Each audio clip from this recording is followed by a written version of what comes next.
Wait a little bit. Technically start. All right.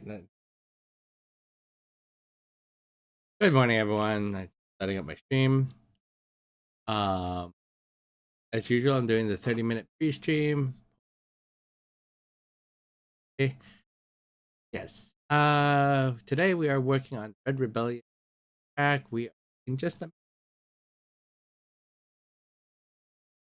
30 minutes. Hope. Depends if I have the time. See what happens. Right. Be back in about.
I'm here. Okay, there we go.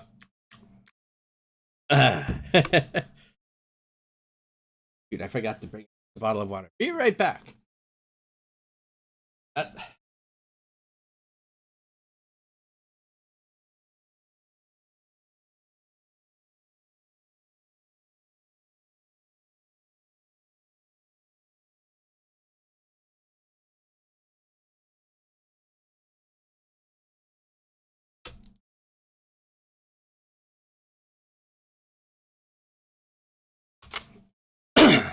excuse me about this stream is. I was already working on it. Point. I don't even remember what stream that was. Feels like with all the things that happened after back it is between Thanksgiving and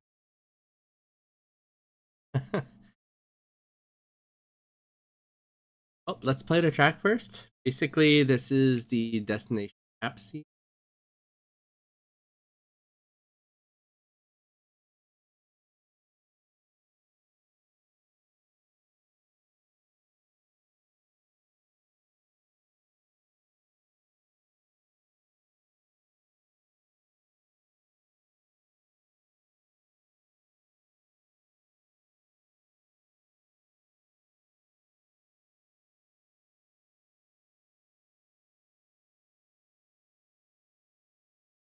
And all my new songs are actually in the Red Rebellion demo right now, so that's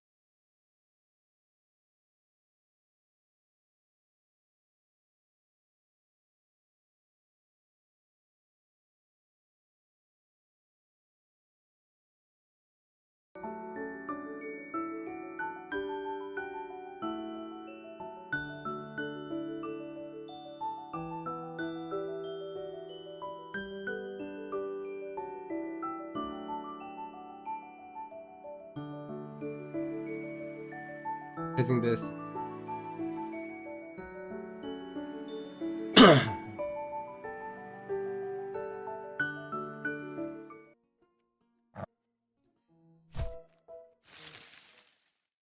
Alright, where I'm at.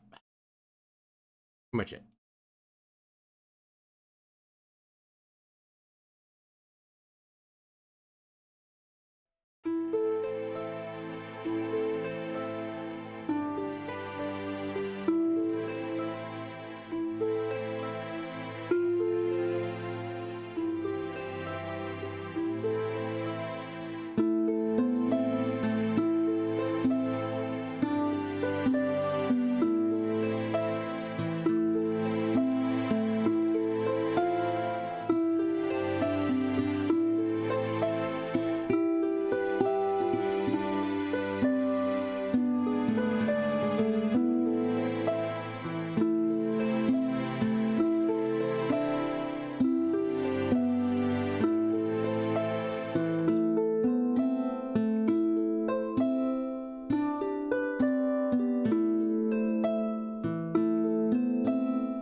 Alright. So the fun part about this song is that I am going to make a ton of different versions of it. Going to be a tense version. There's going to be because the map happens a few times, but like there's times when you're chased. There's times when there's some drama happening. There's just going to be a lot of different moments.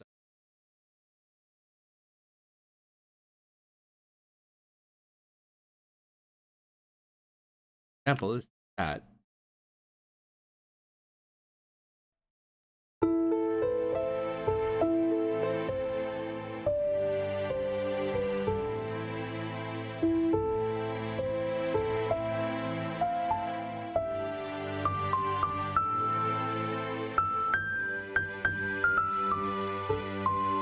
I don't know if I like that. It's also the wrong version. this sound a little bit more gentle.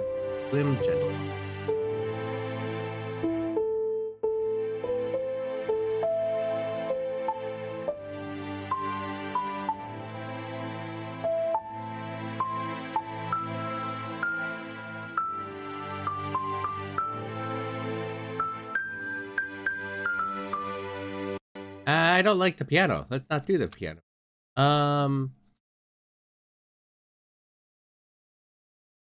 Oh.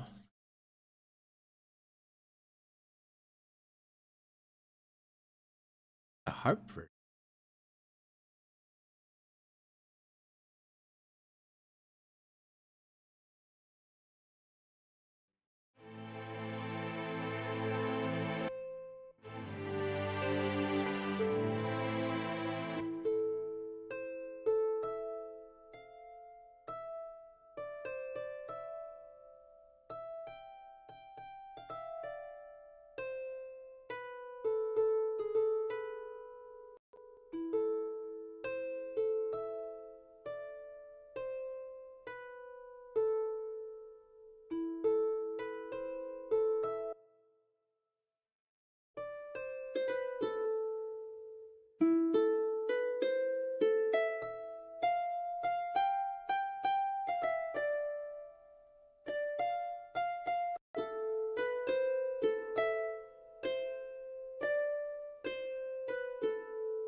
Sounds a little somber.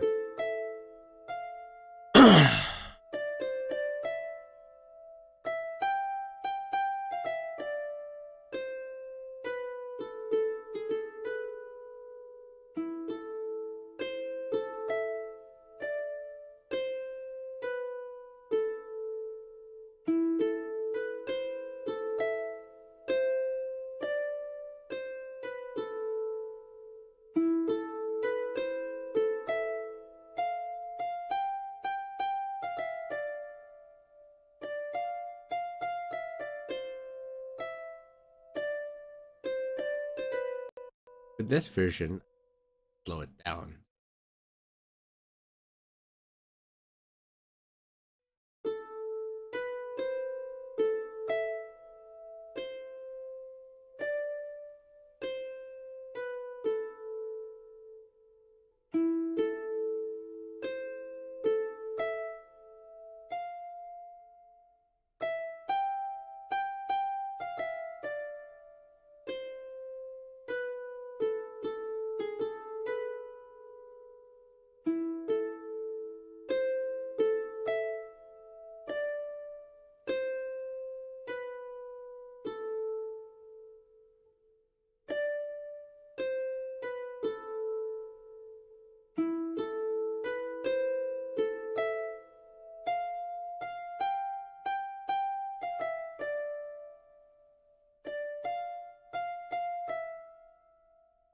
So we have our sad version.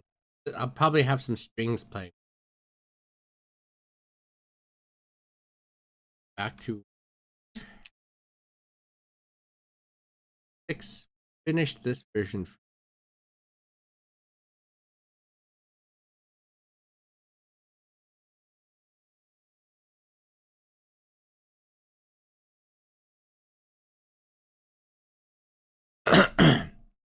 So let's complete the full version of this first.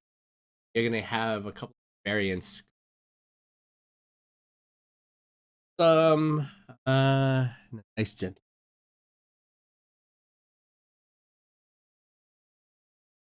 I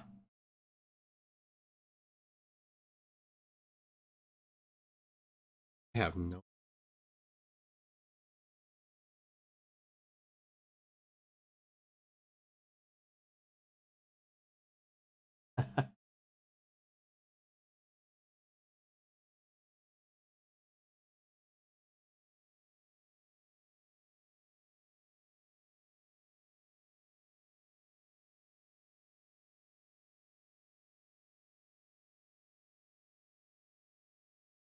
Checking my messages.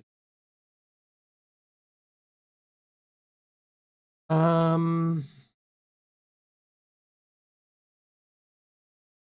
right, so I'm thinking another verse.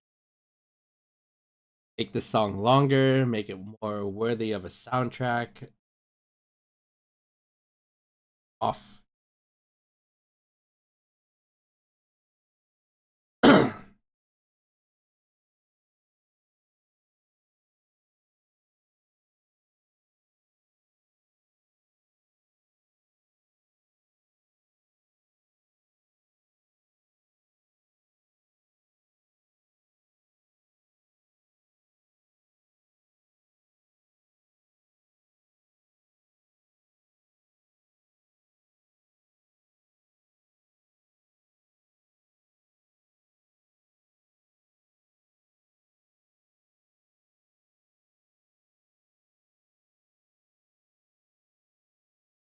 On this,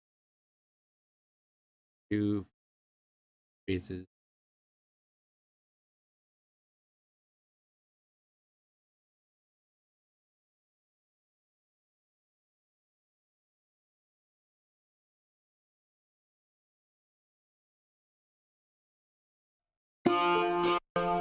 Oh.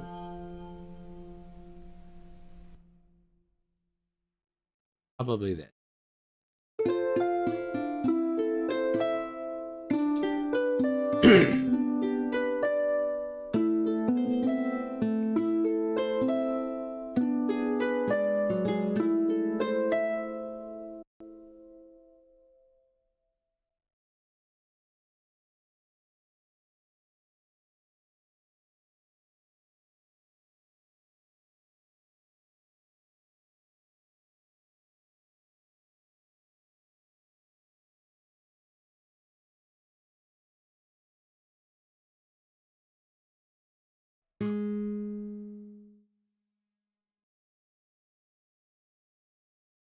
Sure if I was doing triplets or if I was doing. Oh, not on triplets. Huh. Kind of freehand. Kind of on the triplet time, but it's also on the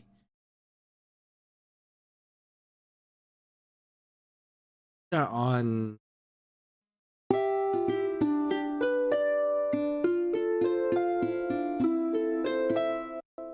I wonder if it's one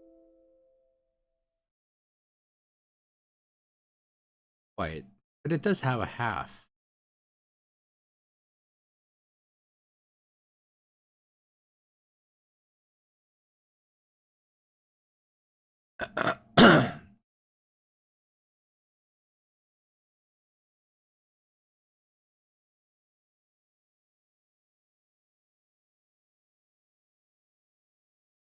On the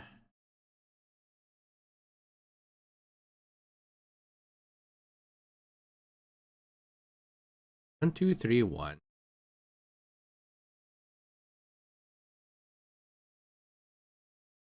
Um, I have 6.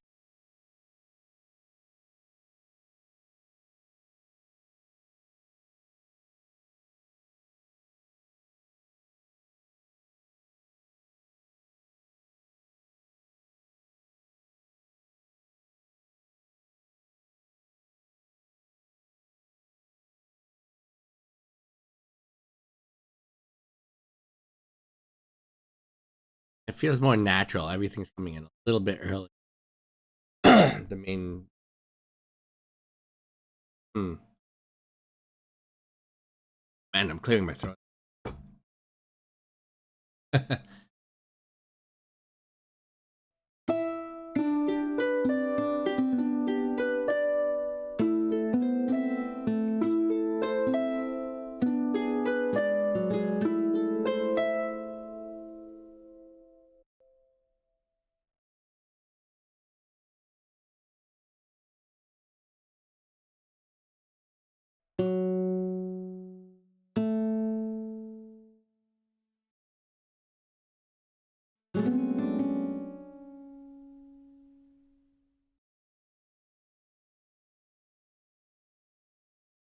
We are doing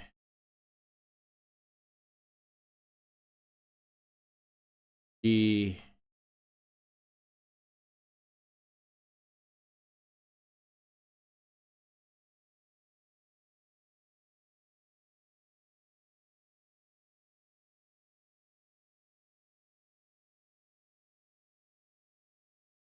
G sharp over.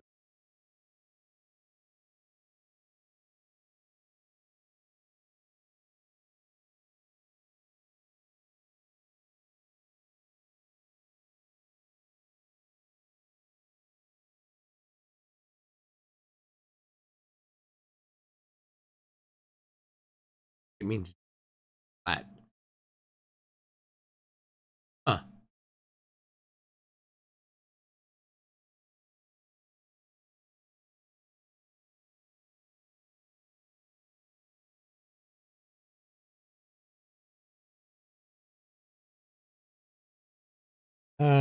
t-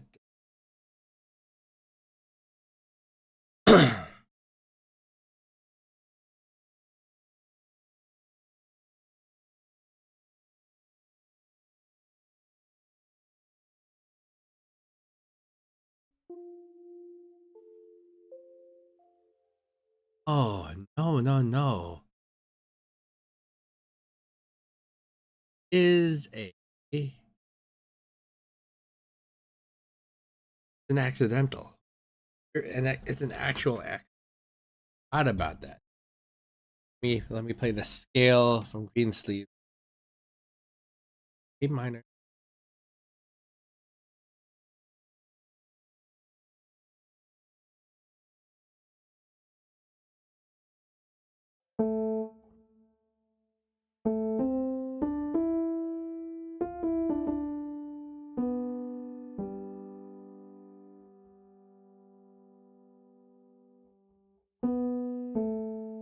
Oh my god. What is happening? That is a lot of like let's remove this accidentally. Play it.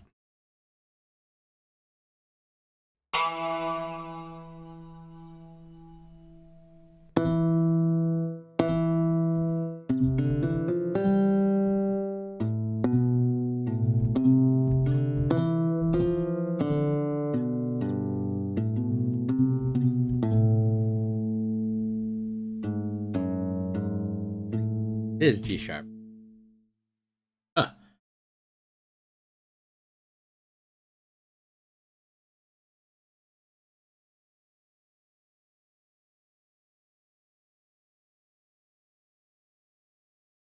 I forgot my own progression.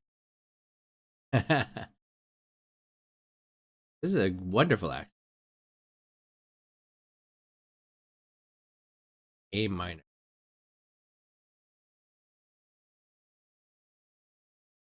F.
First key was F.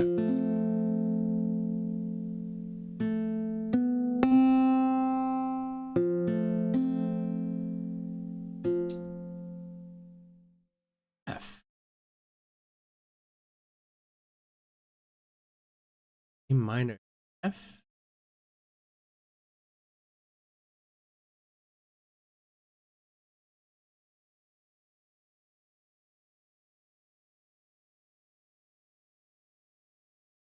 Um, A minor. That makes sense.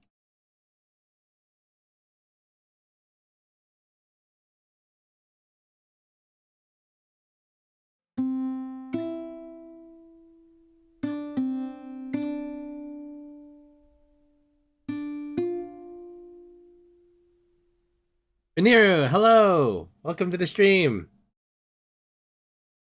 You've been back here quite a bit. I am. Actually, that's awesome. I'm glad you like the stream, man. Or, didn't assume genders at all, but I have no idea. I'm not used to that. But yes.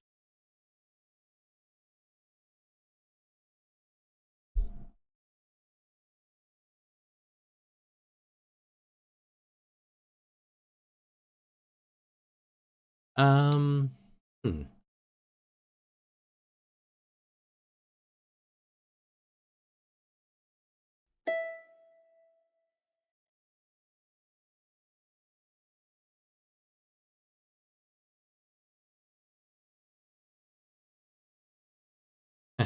Yeah. Well, thanks for dropping in. This is more like a ballad today. I'm gonna keep it subtle, but I guess when I'm composing, I get some random sounds that feel comfortable. But yeah, you want to leave the stream on. Basically, sounds like this.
All right.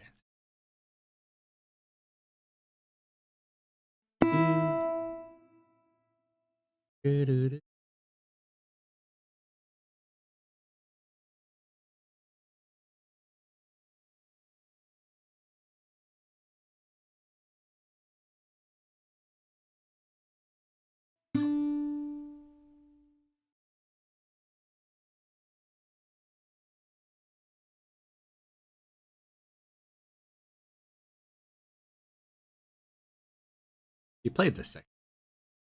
This is actually on time.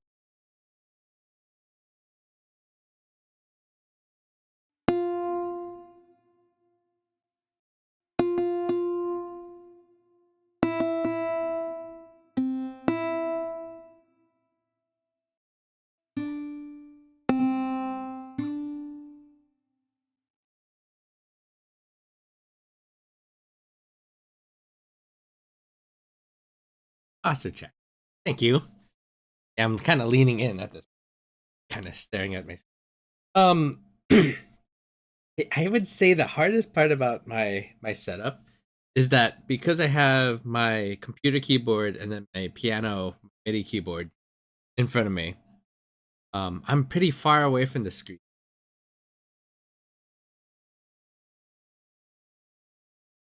Even though I don't need to, these screens are pretty big. I don't need to lean into it at all. But to just do it. And I can also expand this. That would have helped me a lot more when I was.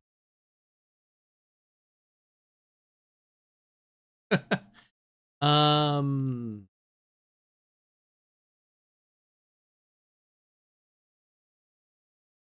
I wonder if I can change this color scheme. Be cool.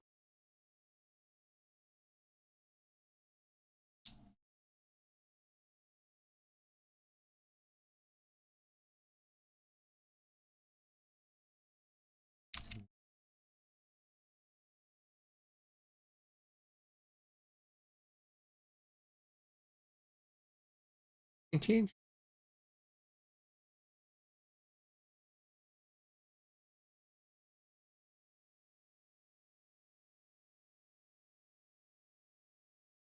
Open the MIDI.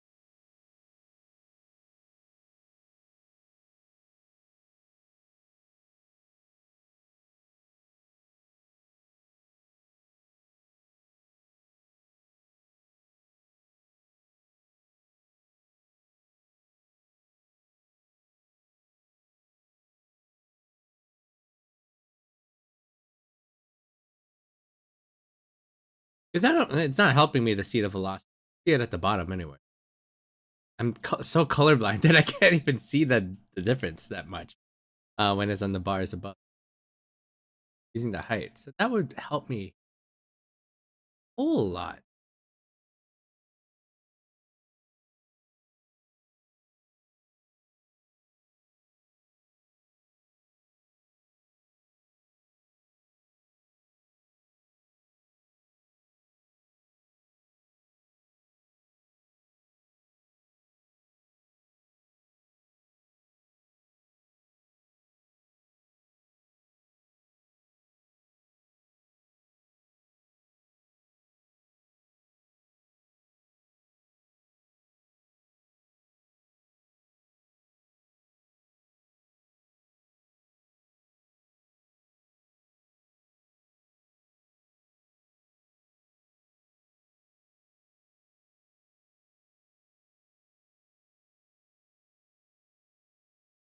There.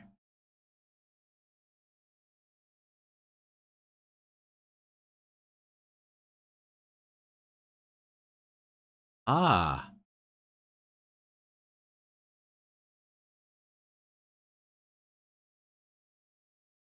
kind of cool. Not want to buy pitch.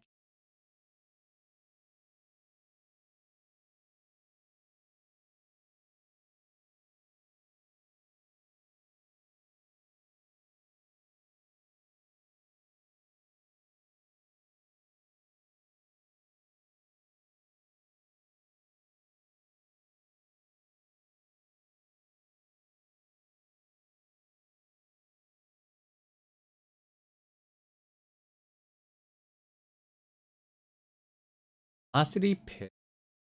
Track color. On track color. Track color. Panel. Look at that. This whole time. Maybe by part. Harps are usually.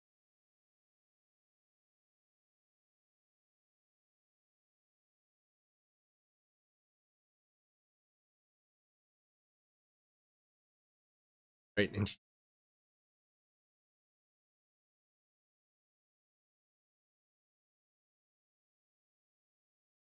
earthy. Loot. Not quite. Strings. That.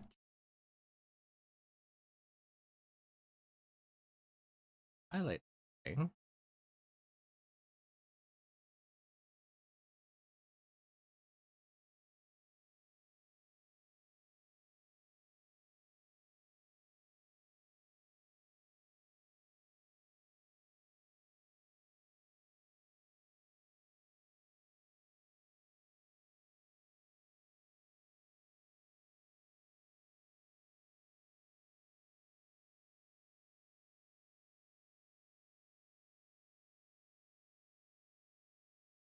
Yeah, I'm definitely.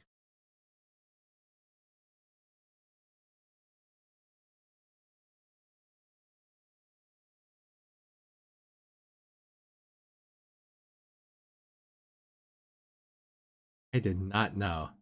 Awesome.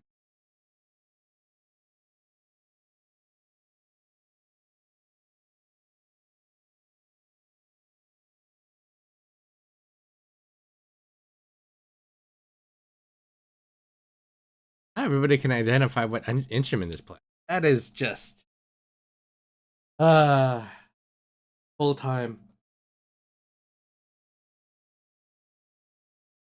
adjusted color schemes. That's so just done it here.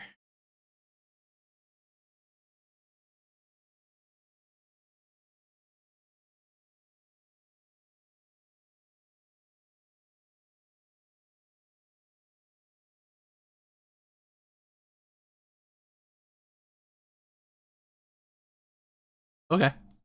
Cool.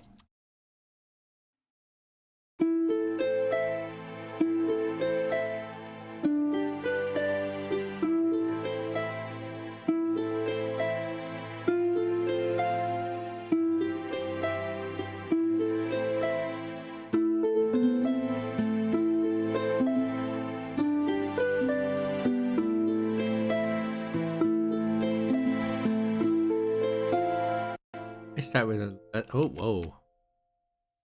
Gentle one.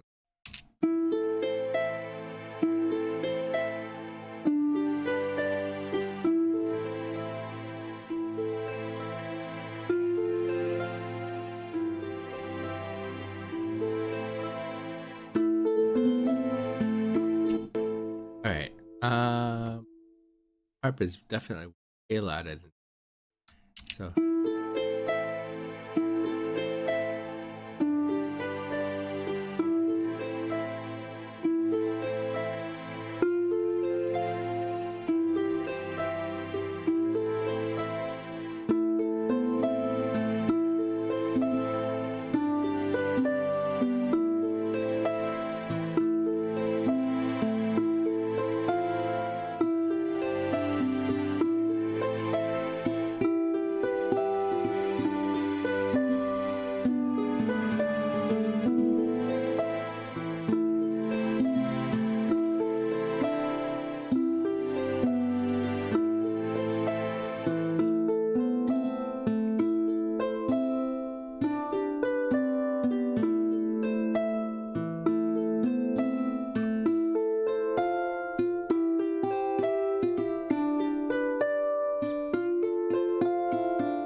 Archon Janeth, thanks for dropping by the stream. Soup.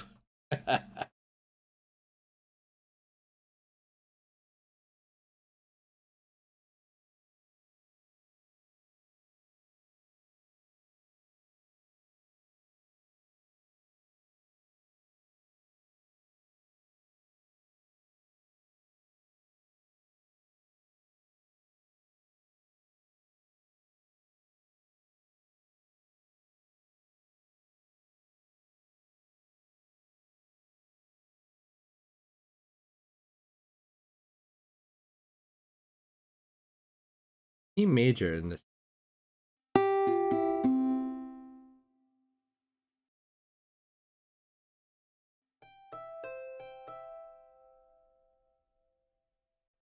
Yeah, the song grind is.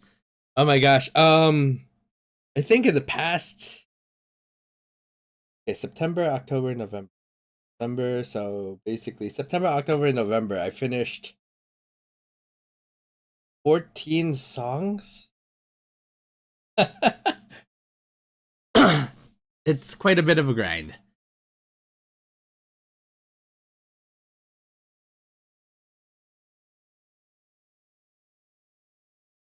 Yeah.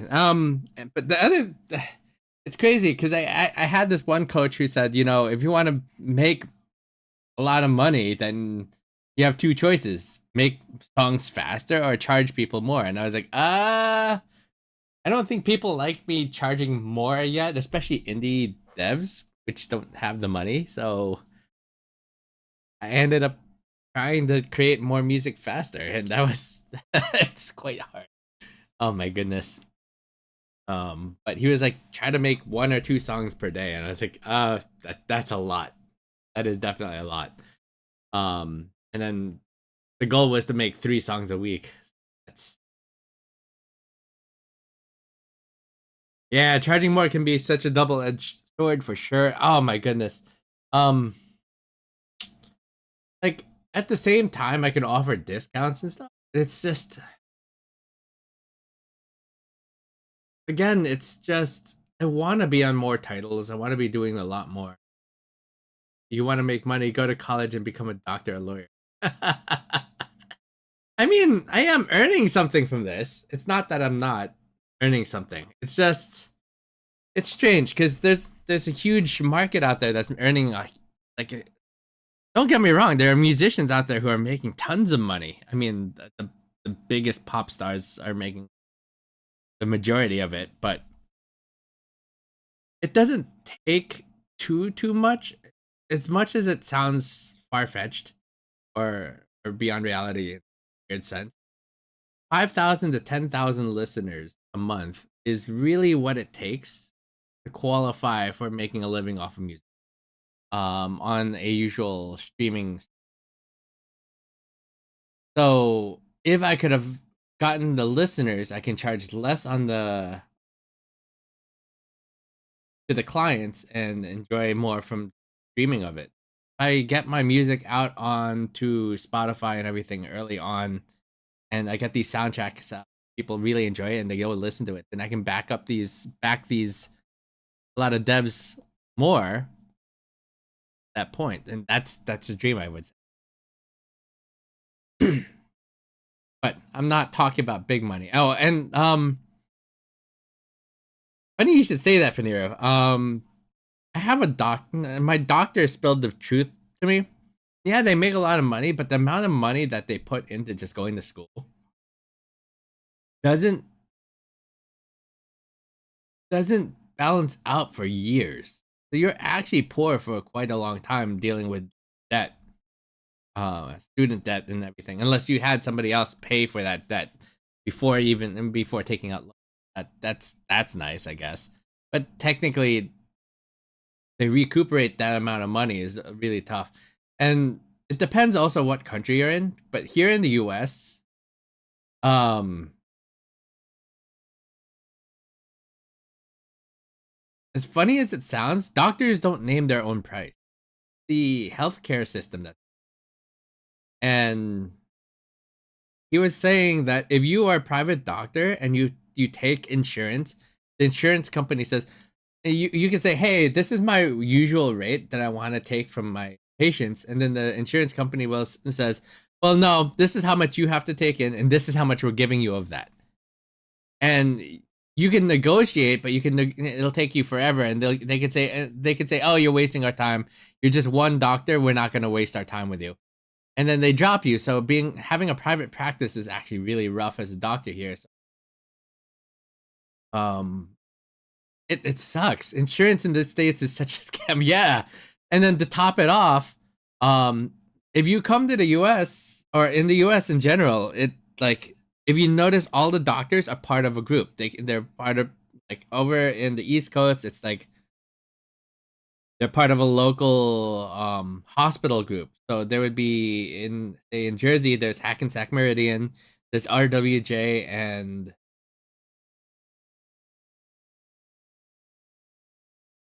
there's a couple of them actually. But if you're not part of one of those groups, they're pretty much the same as unions, but they're not quite. And they're the ones who run the hospitals. And those hospitals have so much more pull against the insurance company because they're larger groups that all the doctors are kind of under that group. So on behalf of the doctors, these groups will negotiate, and the doctor can just do their job. So you join this group and say, hey, look, this is what my salary, I'm hoping for a salary.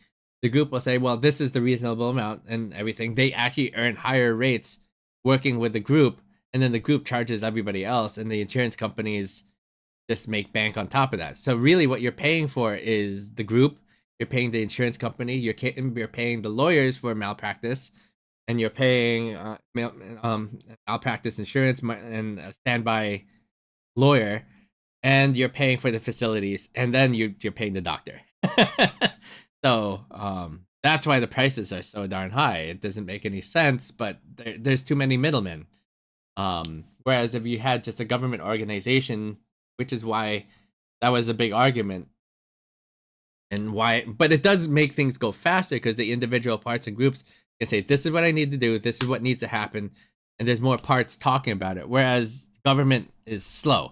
The government sponsored insurance tends to have a lot of backlog just because, you know, the government already has to deal with a lot, and then dedicating a group just to finances of healthcare is another issue, because you have political aspirations to that. So it kind of, there's a win and a loss to both sides, I would say.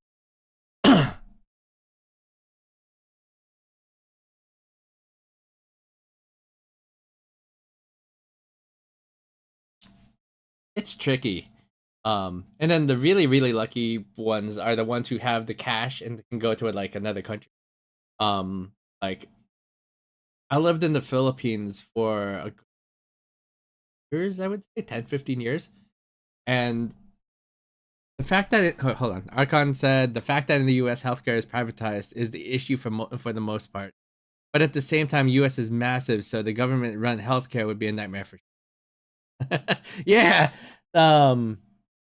So the insurance company over in the US would bill me $6,000 for a ultrasound, a the doctor's visit, and some painkillers plus the ambulance. $6,000 just like that.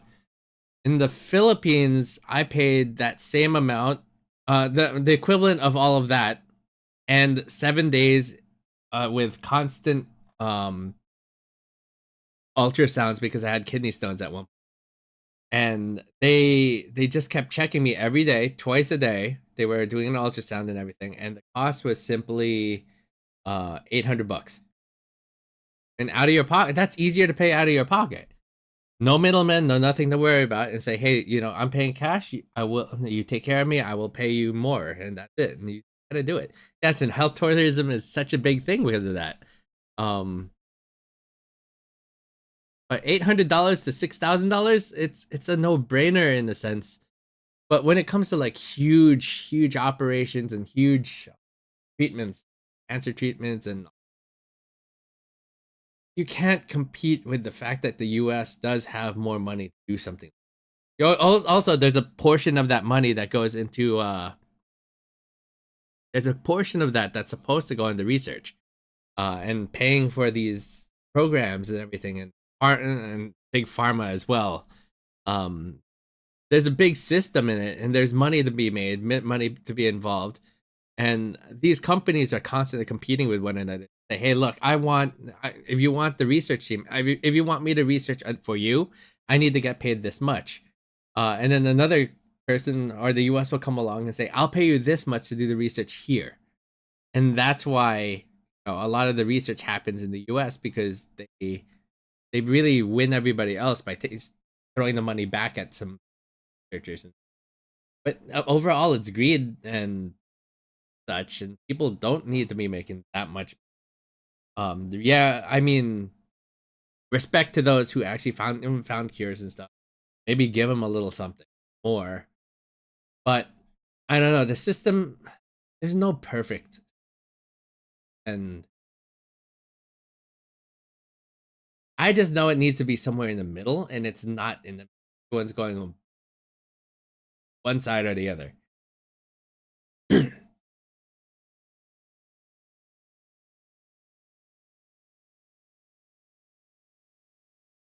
I mean, it should be optional if you want to do something like the insurance company, but then people can't afford it that way, and the insurance companies need numbers in order to do what they're doing.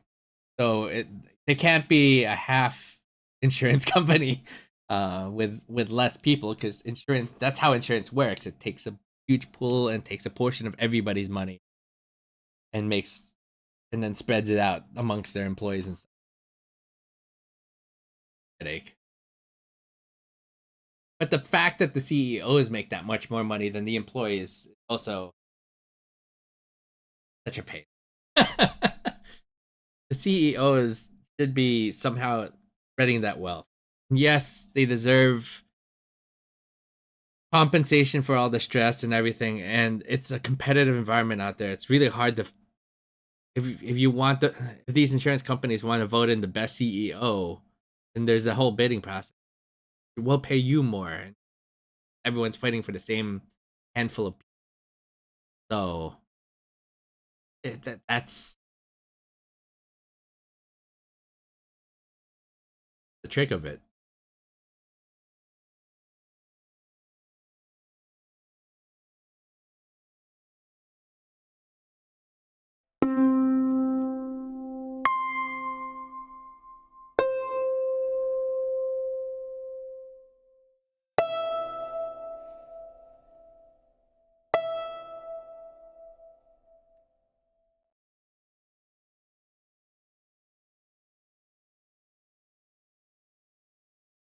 Healthcare here is mediocre. Insurance is slow, but if you have money, you can get things done fast. Since paying directly to the hospital gave you privilege on skipping line better services. There's that too, especially if you can say, "Hey, look, I have this much money. Here's a deposit. Here's an open checkbook, even." But you have a second person kind of reviewing and saying, giving approvals. They're like, "Hey, we want to do this operation, or we want to give this medication. Do you approve?" And then you just sign off, and that's it. There's no having to go into insurance and the insurance company having to come back to you. That does make things a lot faster, actually. Um, as for doctor, it's either get overwhelmed as insurance doctor, or gets a small amount of patient as private doctor. Yeah, and like private doctors, they want to be able to say to everybody, "Hey, we accept this and that insurance." So people would walk in and just say, "Hey, you accept my insurance," instead of having to pay anything. Because say somebody is already paying for insurance, they don't want to have to pay directly to the doctor if the insurance company is already doing it for them. So I totally agree with that. But if you just walk in with cash, because say if with my many years that was in the Philippines, I never bought insurance, so I saved the money from there and paid directly to doctors. But if I went to an insurance company and I signed up with an insurance company, because they do have insurance companies, um, if I signed up with an insurance company, then I walk to a doctor, it's like, well, I have this insurance. Do you take it? Versus just, hey, I don't care what insurance you have. I have money. So there's that. You already paid for the insurance. You want to get what you paid for. So it's so tricky. It is absolutely a tricky situation.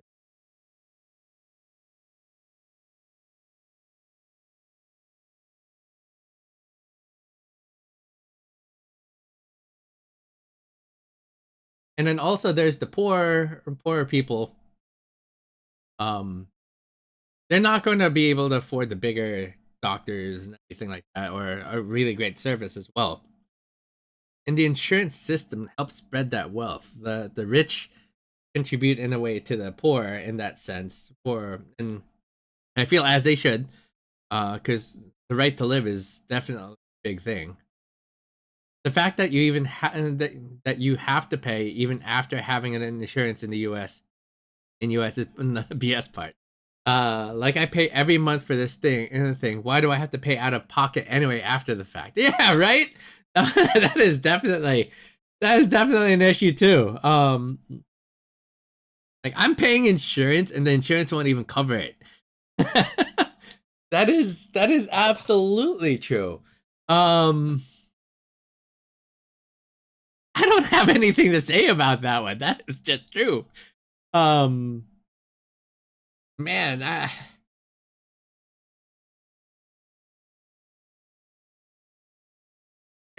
guess it's the same thing as a workers union. That's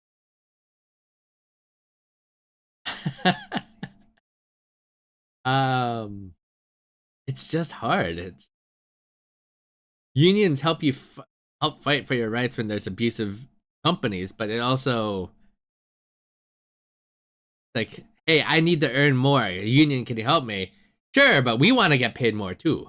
It's like, oh, so you're taking a portion of what I'm earning. Oh, we're not going to win this negotiations. The rich being terrible people felt like the problem everywhere. Like the capitalist, the CEO is problematic. While in the socialist, communist, it's the government. Yeah. Um, don't get me wrong though. Sometimes it's the workers and the employees that tend to be not understanding of how everything works. And there is a huge portion and there's a huge distance between education as well that plays a part in that. You can try to tell everybody, hell, here's my balance sheets and be completely open. I've done that before. And I've owned my own company and I ran it. And that's why I was in the Philippines. It was an international company and I ran it from the Philippines, the US, and the UK. And the worst part about an international business, first of all, is too many policies. There's You have to learn them all. Trying to get into any market. That closed down. Before COVID, the world was kind of going in this really weird imbalanced place. I didn't know much about it.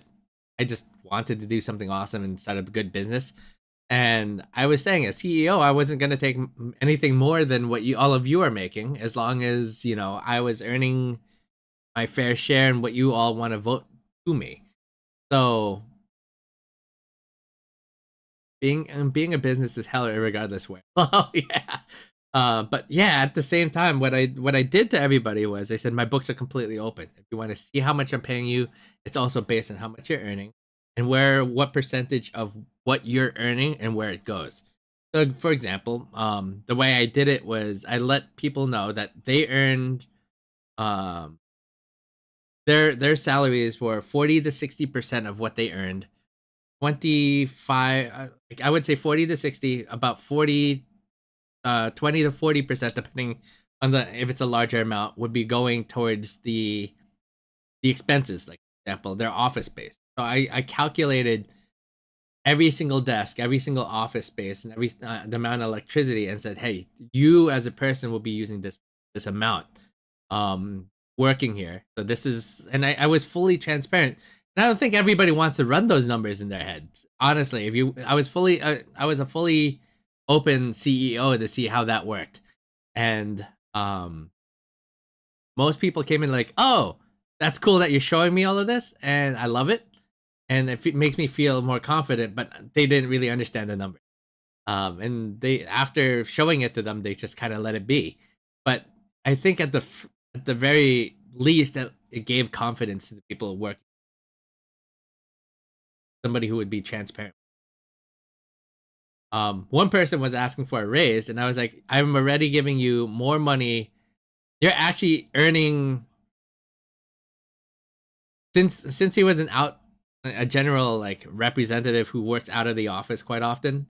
I didn't count him as office space or anything. But what I did was he saw how much money he was earning, and he was like, I want to earn more. And I was like, well, the reason you are earning 80% of your earnings is because like you have 2 clients. But then he said he wanted to earn more. I was like, so you want me to take the portion that I portioned out for rent and your support team? I'm not even taking a part of his salary at that point. I don't make anything off of him.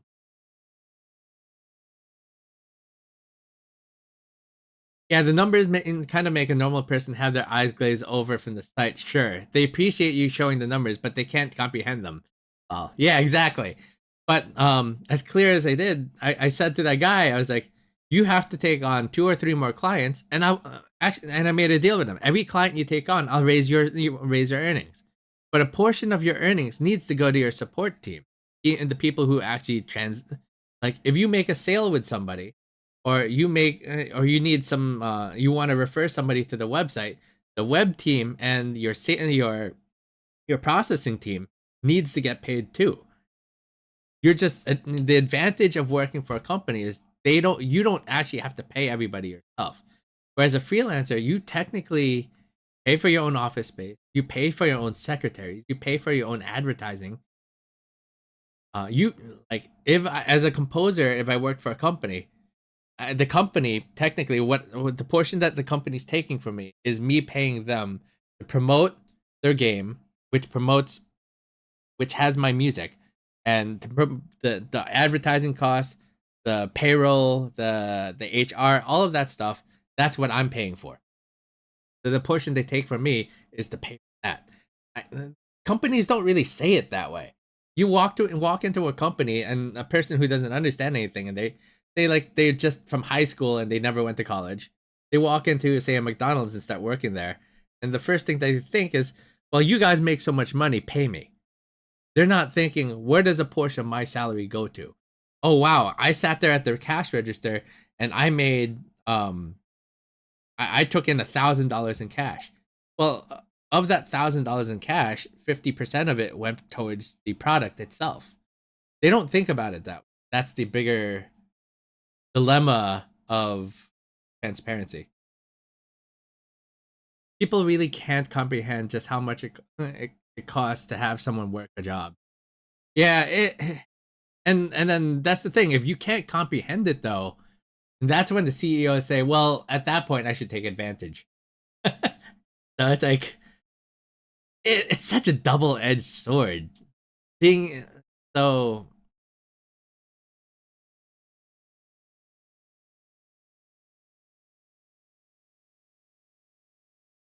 I like being my own boss and everything and working and everything. I'm never really my boss. My clients are always the one that tell me, "Hey, this is what I'm looking for." It's the same thing as working for a company, but now I'm working for many companies, many directors, many people. But I can fire them as much as they can. Oh, that keeps me on my toes. I think the problem with the employer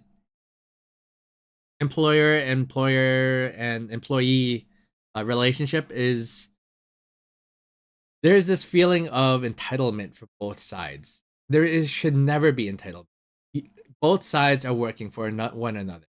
The boss is being paid to be the manager, the person who helps manage and runs the system, so that the person who's working or the employee can earn a little bit and work without thinking about all the stuff that the boss has to handle. They're the one like you need a well-oiled and well-coordinated team to actually make something function, and that's what the managers are for. And versa, you need your team. So the complacency of it is, it's like it's interesting because I saw a lot of posts saying, "Well, you paid me for this. This is all I'm going to." So now employees no longer are part of the team. They're just saying, I'm working for this, and this is what you paid me to do." It. And it's hard to write a job description now. Say, "Hey, I need all of this and then some because clean up after yourselves." Even like, I don't want to have to hire a janitor. It's like, well, I never was like I want to just do my job, and I can leave a slop, and somebody else should clean. People can be like that, and that's horrible. They're not part of the team, not part of the function. Things they don't see the company as somebody they're hiring to manage their stuff. They're taking a salary. Because that's really what you're doing. If I were to work at McDonald's, I'm talking to McDonald's and thank you for the rent, the facility. Thank you for everything. Now I have a place to work my cat or cook my burger. You know, and here's a portion of my salary to go pay for the kitchen, the maintenance, everything. They don't think of it that way. We're all actually just bosses of, and nobody looks at it that way. Yep. Yet again, people can't comprehend being part of a whole. They just think they are the main character. Absolutely. Yeah, but if you are the main character, then you're technically paying everybody. Like, I even if you're your own boss, I will always be technically. There's always a client and worker relationship. Doesn't matter what situation. That's really all it is. And even the bosses have clients. Every company sells their stuff to something else. Everybody is their client. Keeps going on. It's circular. People just don't pay attention to it. If you see it that way, more power to you.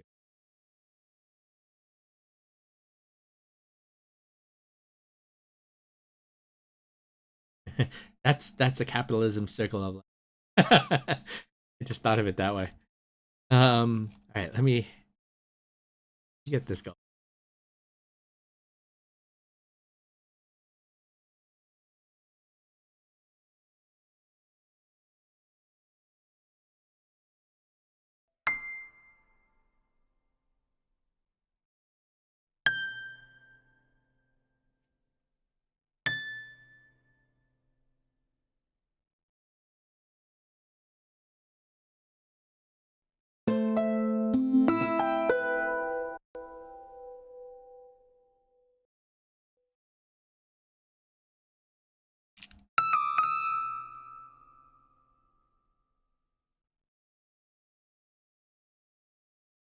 Yeah, everybody's working against it because they don't see it.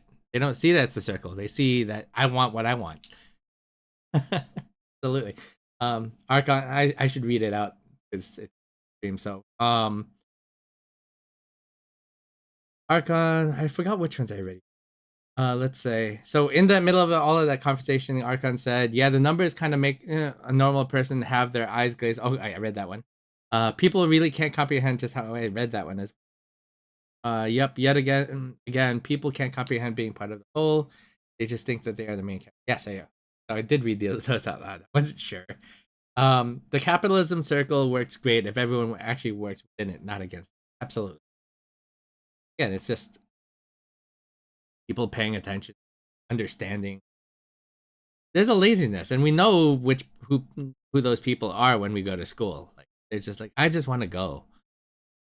I want everybody else to do everything for me. Posture check. Absolutely. You kept me on my toes on this. And hydrate after all the talking.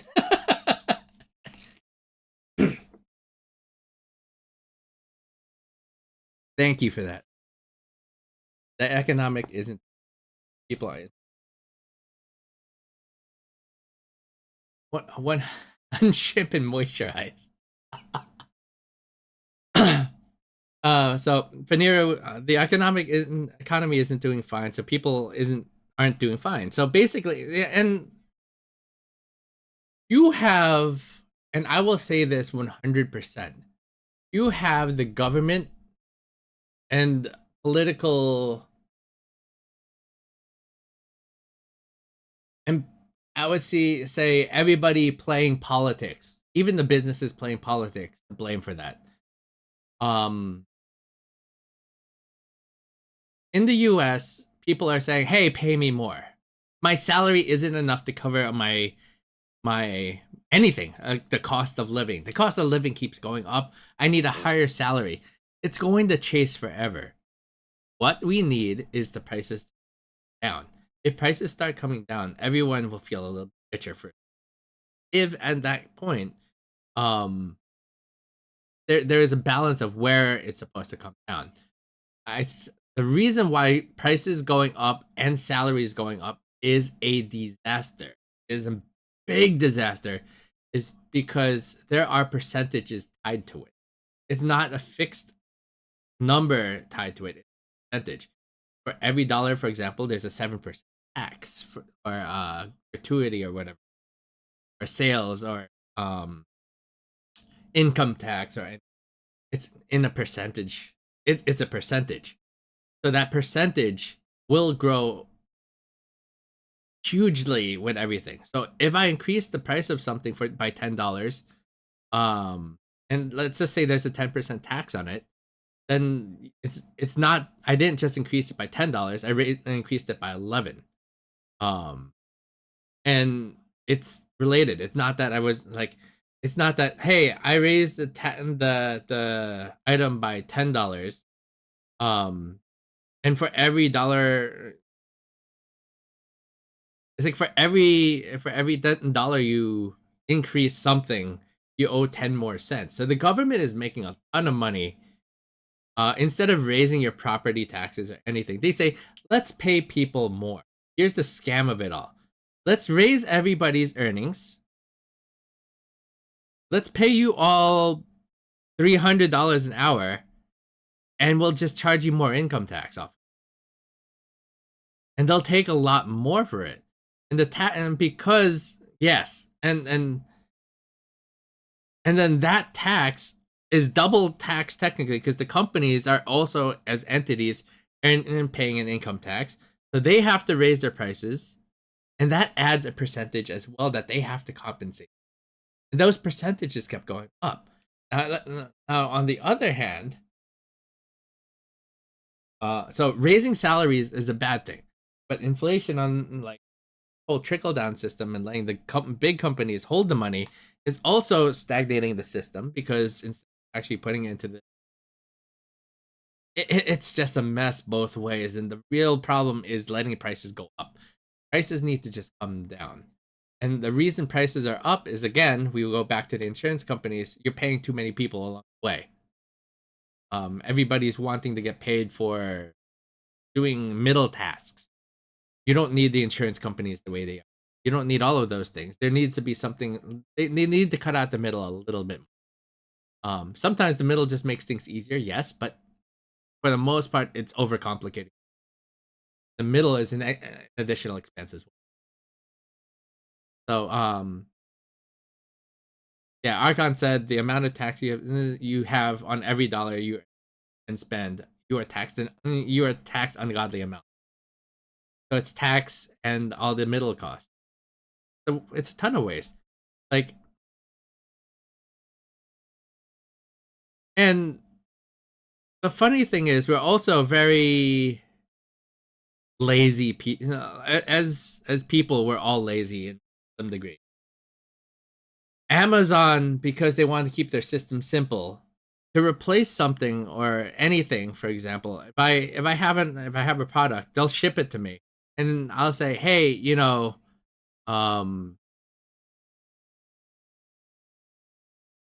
instead of like there was this one time, I forgot what it was exactly, but instead of shipping something to them and they ship me another one or something, it was a total waste of a shipment. I forgot what it was.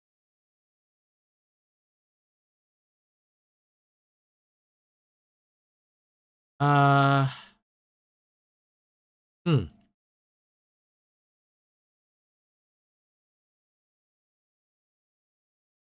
But yeah, there is this one time.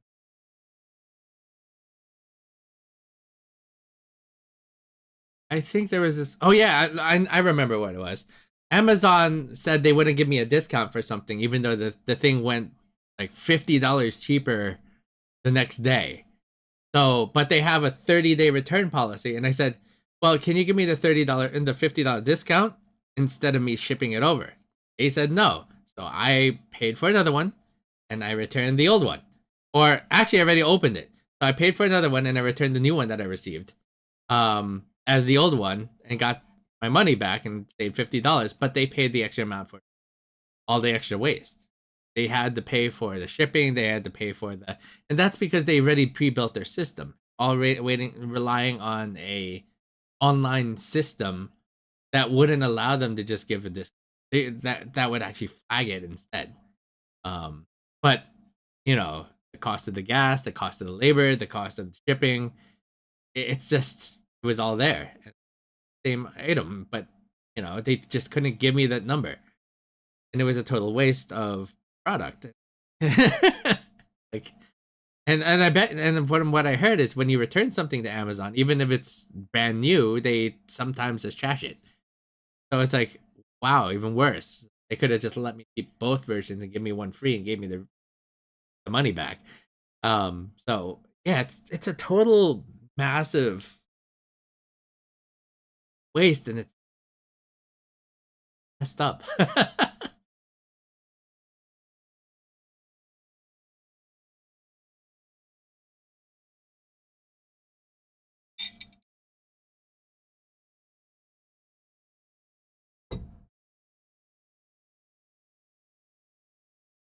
me hear how this came out. Doubling it.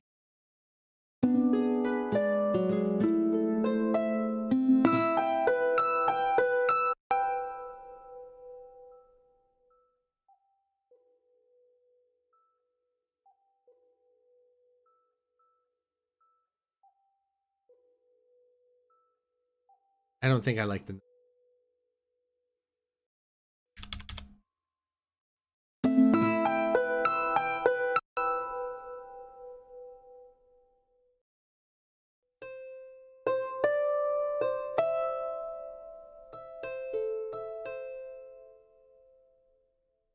Amazon returns get thrown into giant bins and then sold off for cheap.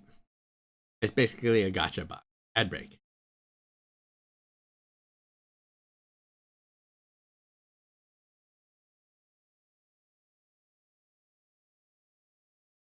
Let me type this out to Archon. 3 minutes long too.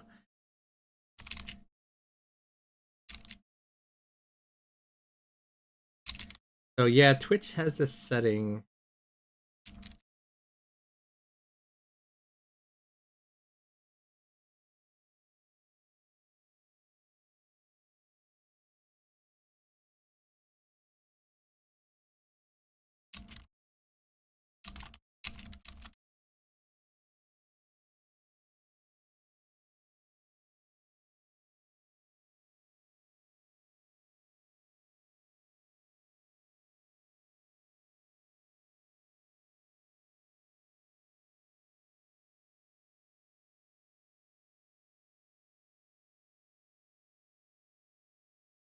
So ad break.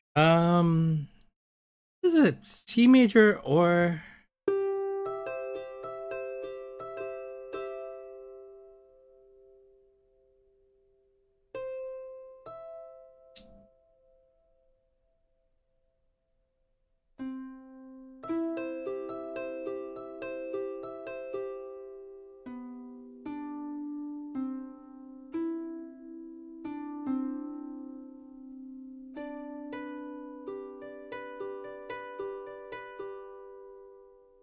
weird? Why does that sound so?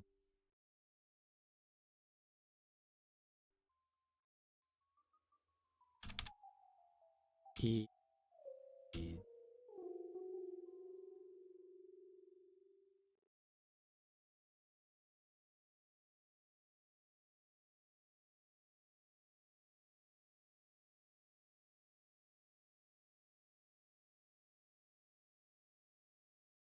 like, snapping. They're not snapping to this grid.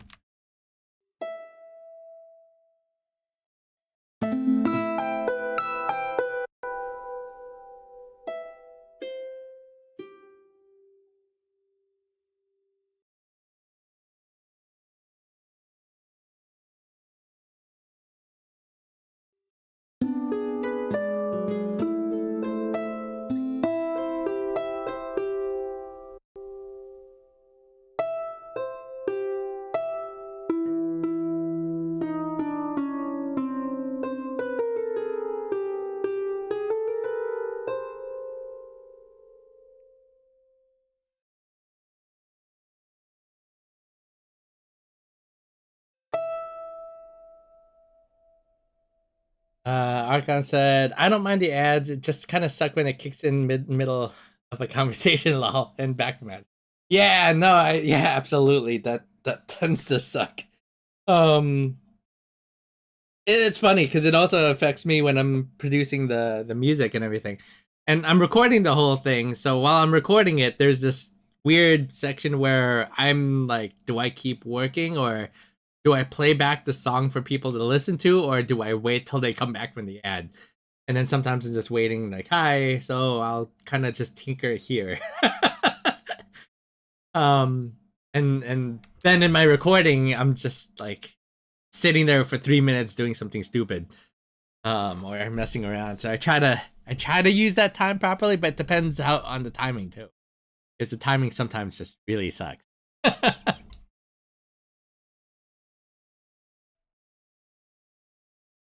I feel like the streamers who are just playing games don't really worry about it. They just, I'm gonna keep playing, and you come back, and when you come back. But for me, it's like I'm in the middle of a production, and I want people to hear what they're going on, and they get cut off. It's like, oh damn it.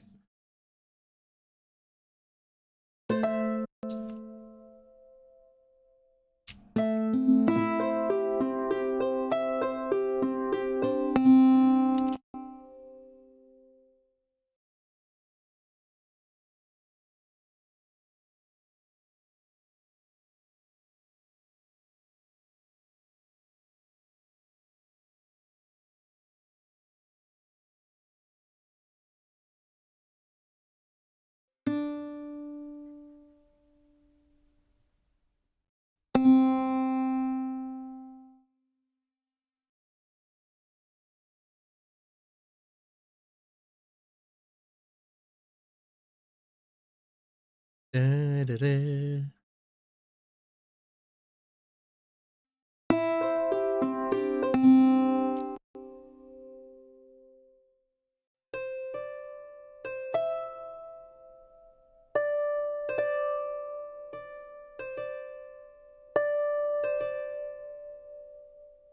Um,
hmm.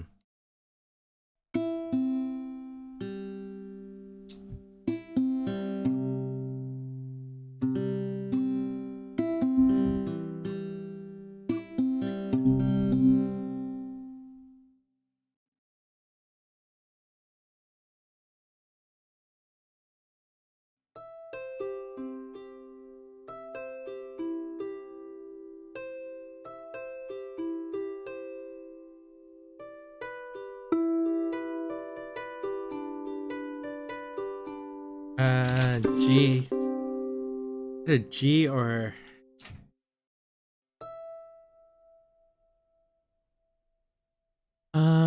so if I made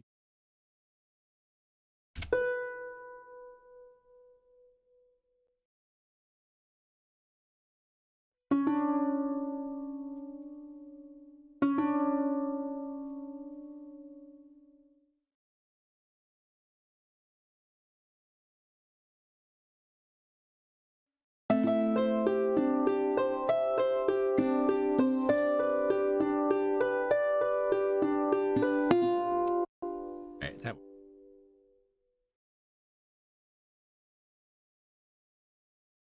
let me just hear through it.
FAC would be.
There we go.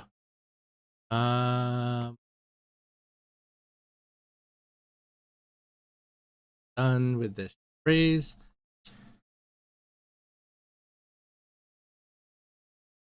Yeah, I played totally off time there.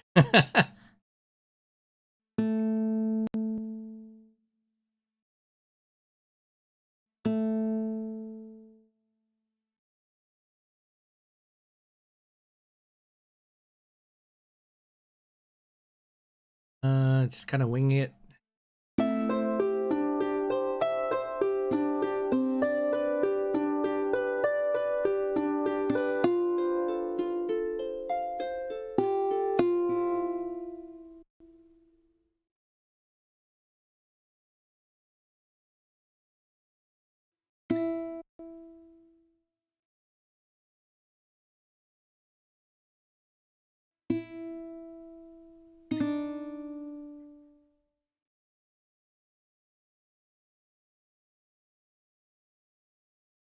Let me check.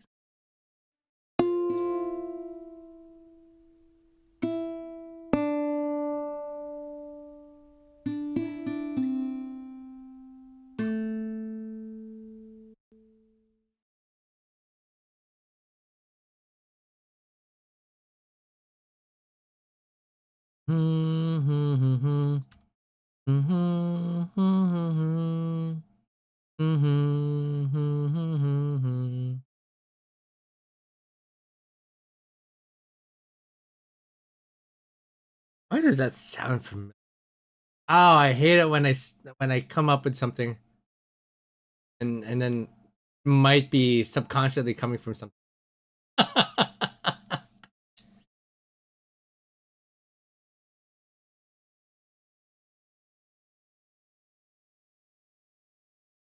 Hmm.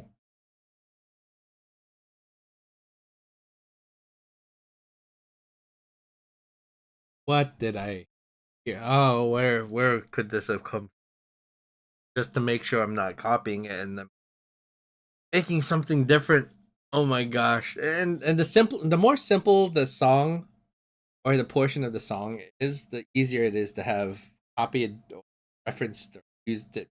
Because all the simple stuff has been done, especially with AI. Anything simple, AI just kind of already has done is ripping it off of it. So I'm trying to need to definitely move upon. What is this, dude? I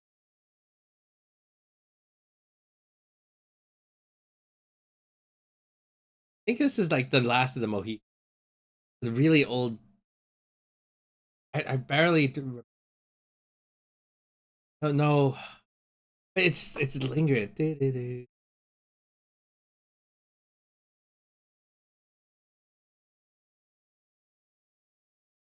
That's the problem. I can't. This is another problem with working with music while I'm streaming.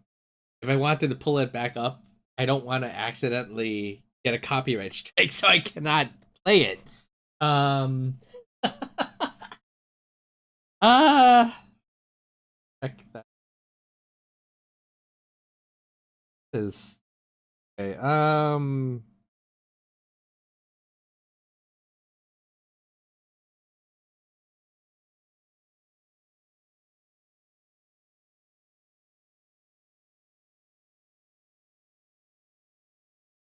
That's.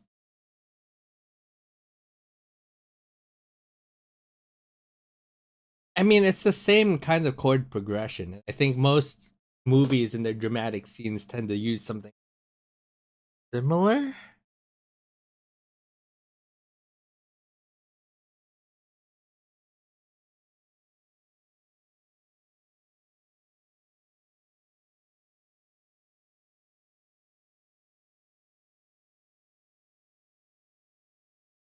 Jurassic Park does something.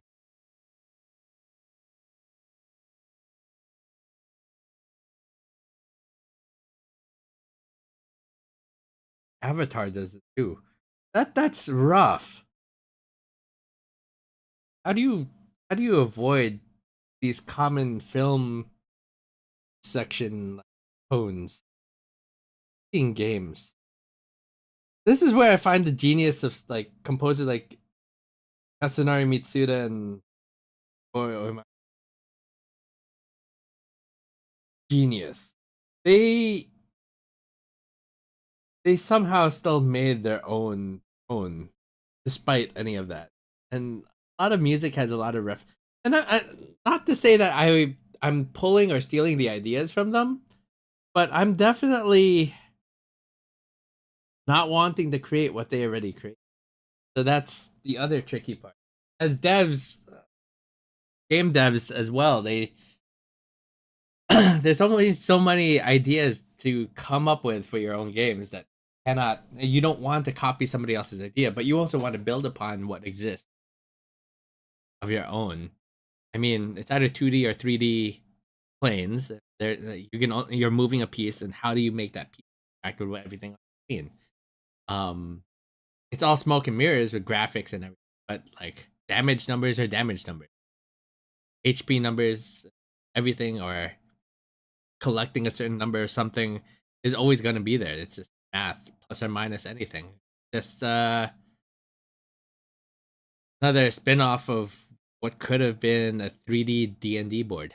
A puzzle and another puzzle to solve. So no game is actually truly away from that. Kind of like all artists have only three types of lines. It's like pointy, like triangular part, round or straight. you you got three things. There's nothing that exists outside of pointy, round, and straight.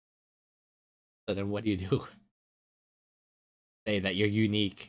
I use pointy, round, and straight lines. What else do you do?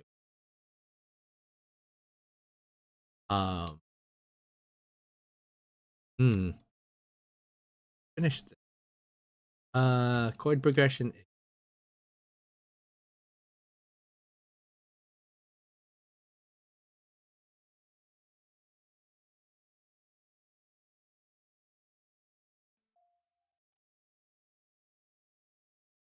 Winner would be dropping.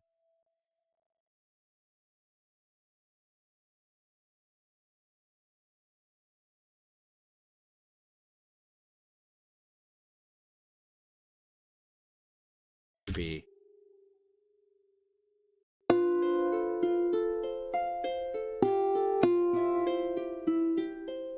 yeah, E minor. Uh, active.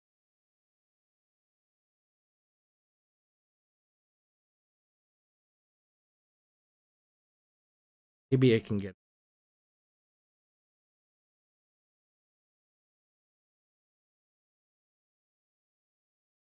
that. Might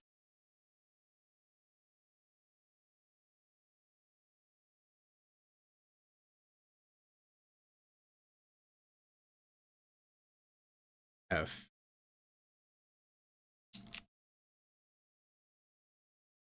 The F is finished.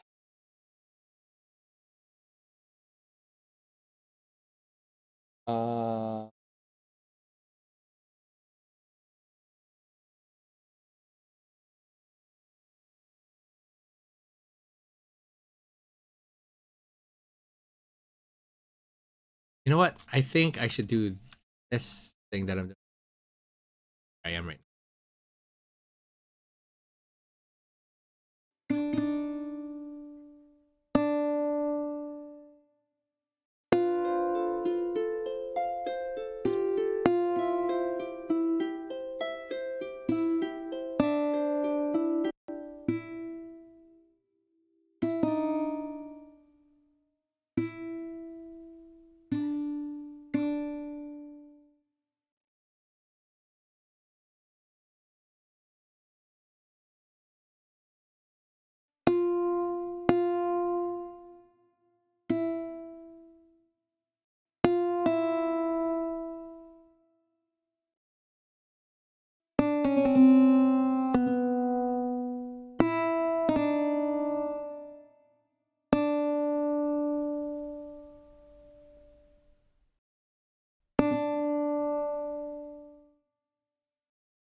This sounds terrible because it's the accent is on the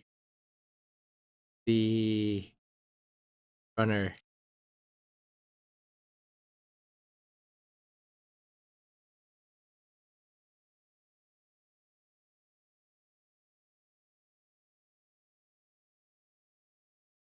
Hear this whole.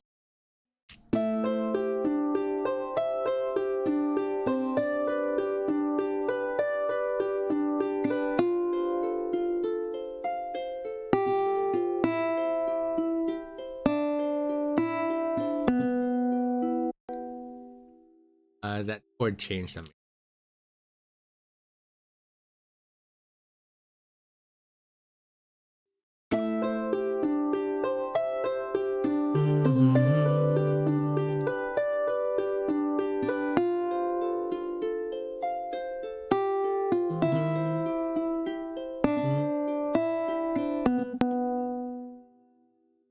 Now it's if I do that there, it kind of sounds like the Ave Maria.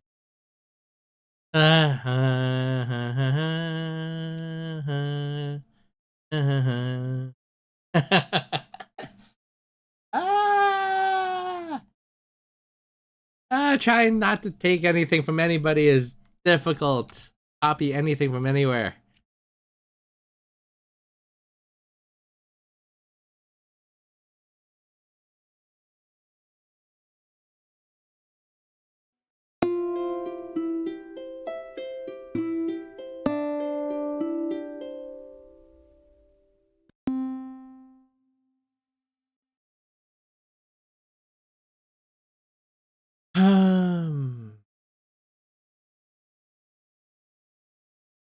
Archon, if you're still there, I'm just thinking how that ad break kind of just killed the conversation altogether. I don't mind talking about it still. It's just I went back to the music and we never totally just left the conversation at that point. Yeah, darn our ad break. Um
Is it ringing?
Sleeps go.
Right, so that has a nice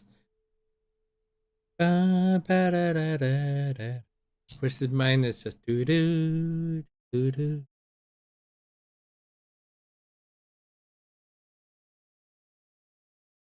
Because I don't want to copy it. I don't want to copy anything, but I love the essence of Greensleeve for this track. The fact that I still need to make a very intense version when you're getting chased by and clicking on the map to kind of escape, hide. Somber moment if you lose somebody along, and I'm just taking guesses here of how many versions, because the map is a map. It's a transition between various areas, and you want to have different. I know where the story kind of goes. I just don't know where map transitions are. And things change throughout the game. That makes everything different. So,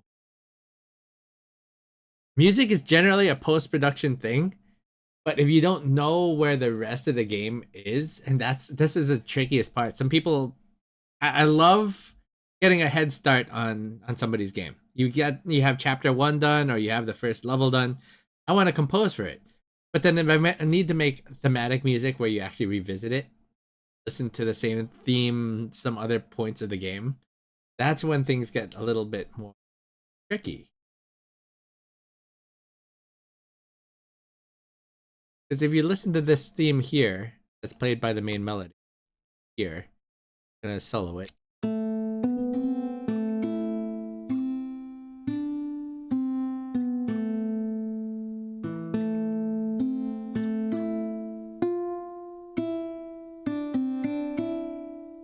And that's where, and from there it changes. And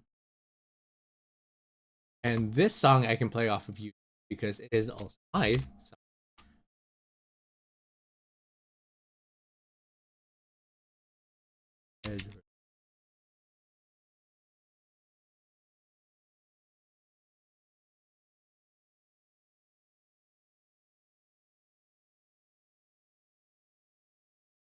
this is also the same theme, keeping very thematic with songs. So no, soundtrack basically build on everyone's nostalgia factor. I've heard people complain that music shouldn't always sound the same throughout the same. Again, if you watch a lot of movies, they revisit thematic tracks.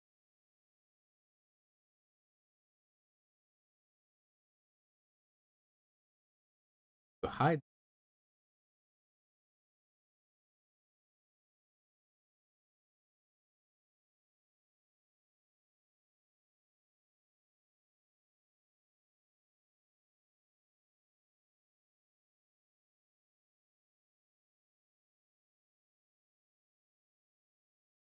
Wow, it blew up and became.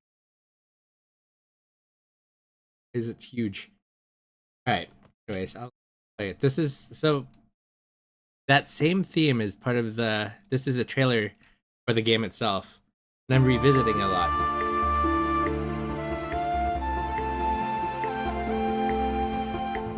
It's played by the flute here.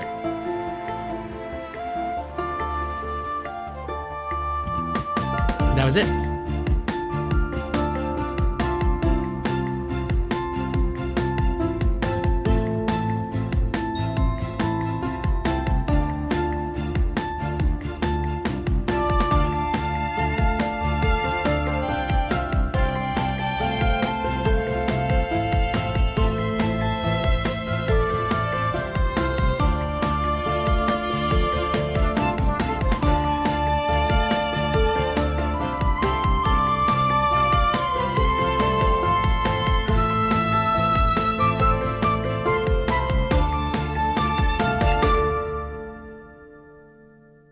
I realize my logo is not.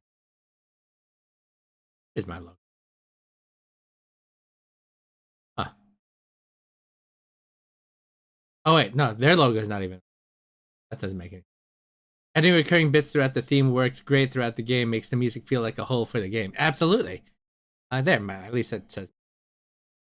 Um, yeah, good music stuff. Um,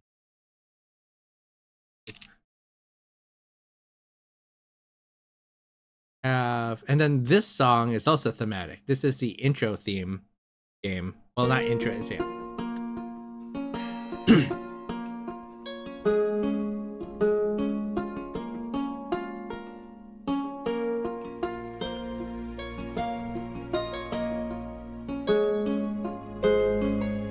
Not the title theme, but this is the intro. The church bell.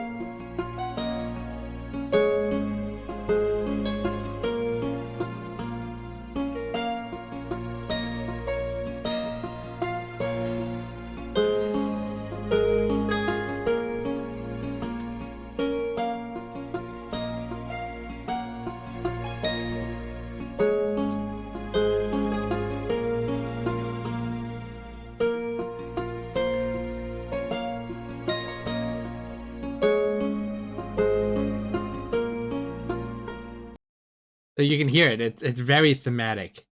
And trying to keep so Archon said adding recurring bits throughout the theme works great throughout the game. Makes the music feel like a whole for the game.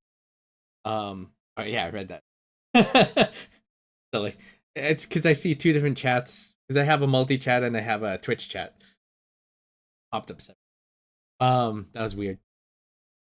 And I don't really revisit that theme too much more outside of those moments. I don't think I actually revisit this theme ever throughout the game. Outside of the intro there and the trailer. And I don't even know where the trailer specifically is gonna fit. I haven't figured that one out yet. So again, I'm just trying to, and that's the main character's theme. So I'm trying to make that. I believe there's going to be a heroic moment where this song comes up, and quite often, I need a variation of that where the trailer version pop up.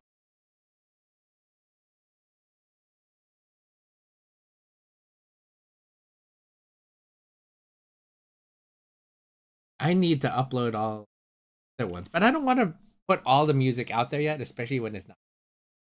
A lot of the music is not done. Just if you really want to hear all the songs, go grab the demo. Right there on Steam.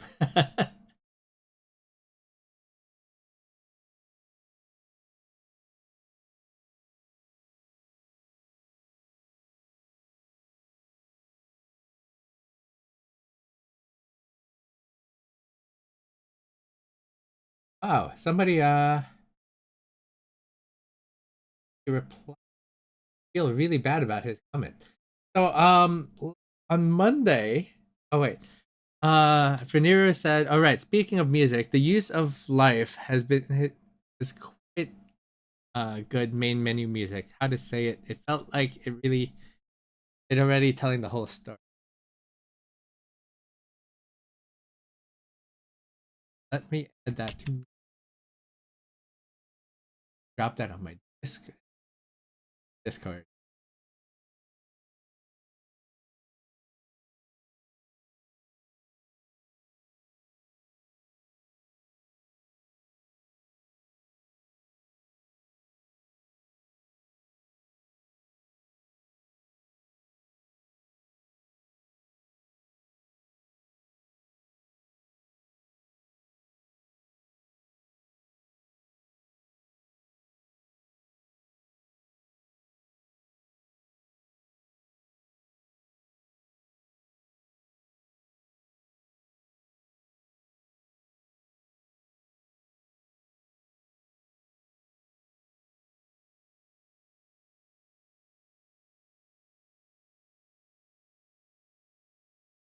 I'm just gonna keep this as a reference.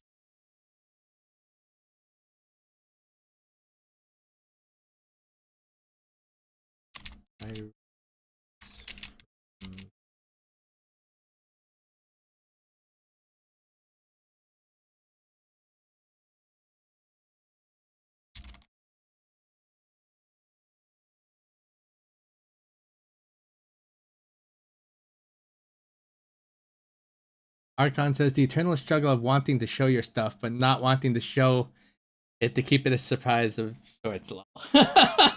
Yeah, man. I always say, man. It's a habit of mine. But yeah, definitely. It's just um ah is I am already playing it live. Most of the music is already on my live streams. It's just I don't want to broadcast the final version as part of the soundtrack without I want people to check out the game and say, "Oh wow, there's more to it." Um I don't know. Okay, so for example, the second Minions movie was the second I think Despicable Me or Minions. One of the two movies. Despicable Me 2. They showed practically all the funniest scenes on trailers, and then I was like watching it, like I feel like I watched the whole thing after, like I couldn't really laugh at any of them because I already laughed at them at home. So they showed too much of the trailer on all the trailers, and they kept releasing everything that we never. When you by the time you watch the movie, it was just like, oh, I remember that part, and that's all I ever said. So I want people to feel the music in its proper context, you know? Because there's no reference point. You can hear my music, it sounds pretty. But when you actually feel it in a game and add some more meaning to it, I feel like that's when people say, I want to go back and listen to the soundtrack or the song again. I remember when this happened. It holds more meaning. Um that's that struggle.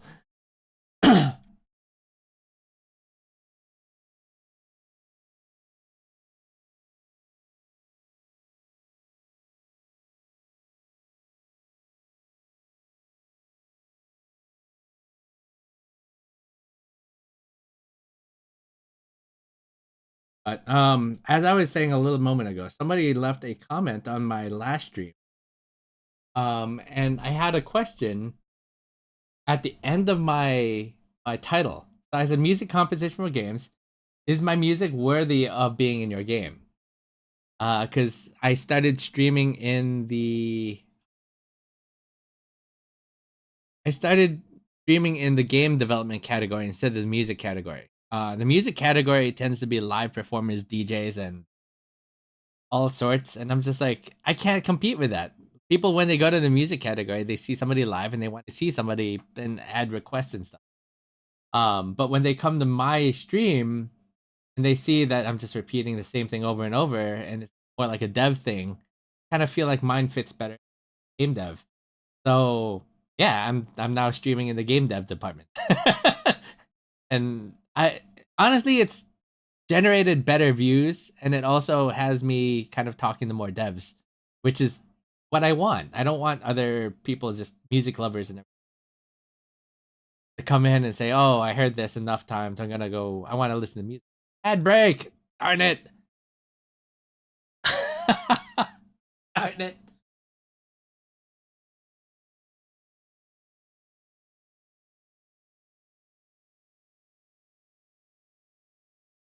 I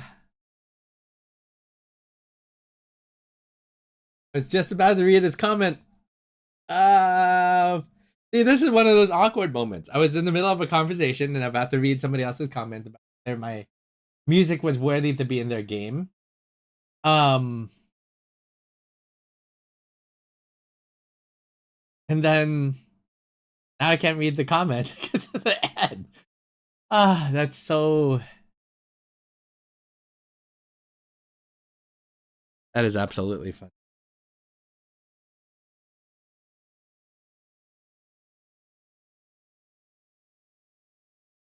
During these ad breaks, it's a good time to hydrate, stretch, posture check.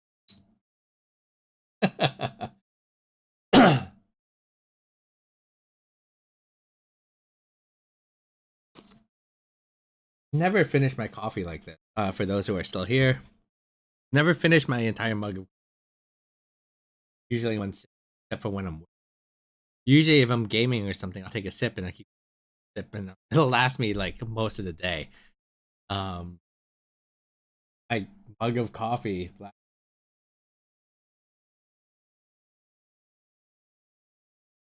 I finished it way before like a little mug of coffee in hours. Yeah, most likely I'm gonna end up needing to pee because of it.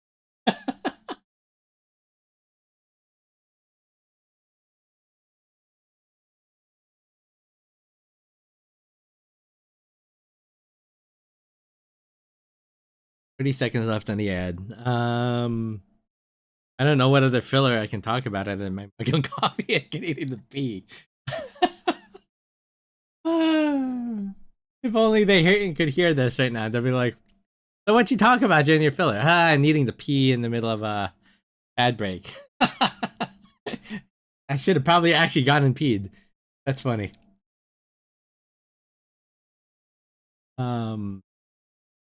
So my editor is gonna have a field day with this one. That's funny.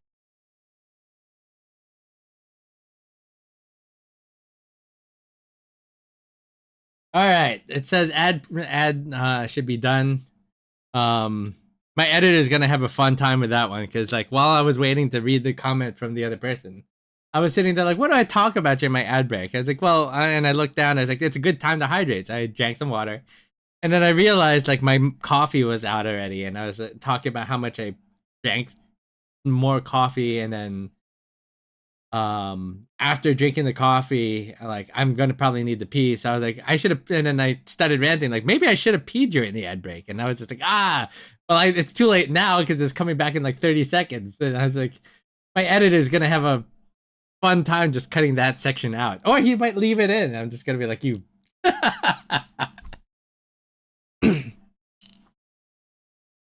Because we're supposed to do some edits on the videos to make them slightly shorter and more enjoyable for everyone else who are just watching the replay and looking to cut out the fat. I mean, part of the fun part about the live streams is the chat live. You got a rehydrate button. You might need a you might need a dehydrate button.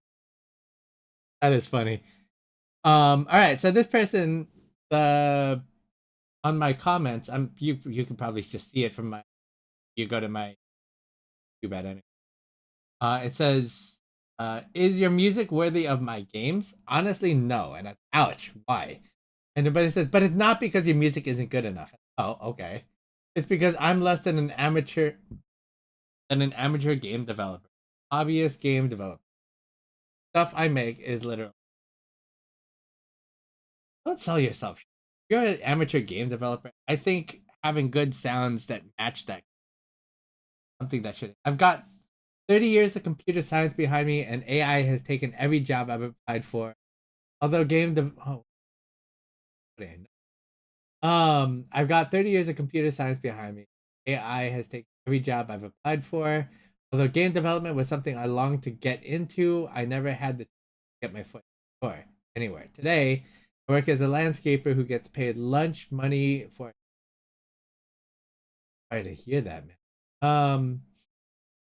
And I make games with what little free time I have left. A life of education wasted. Anyway, I wanted to answer the arbitrary question title because I found it lacking authenticity. The question really means something different to you are asking to.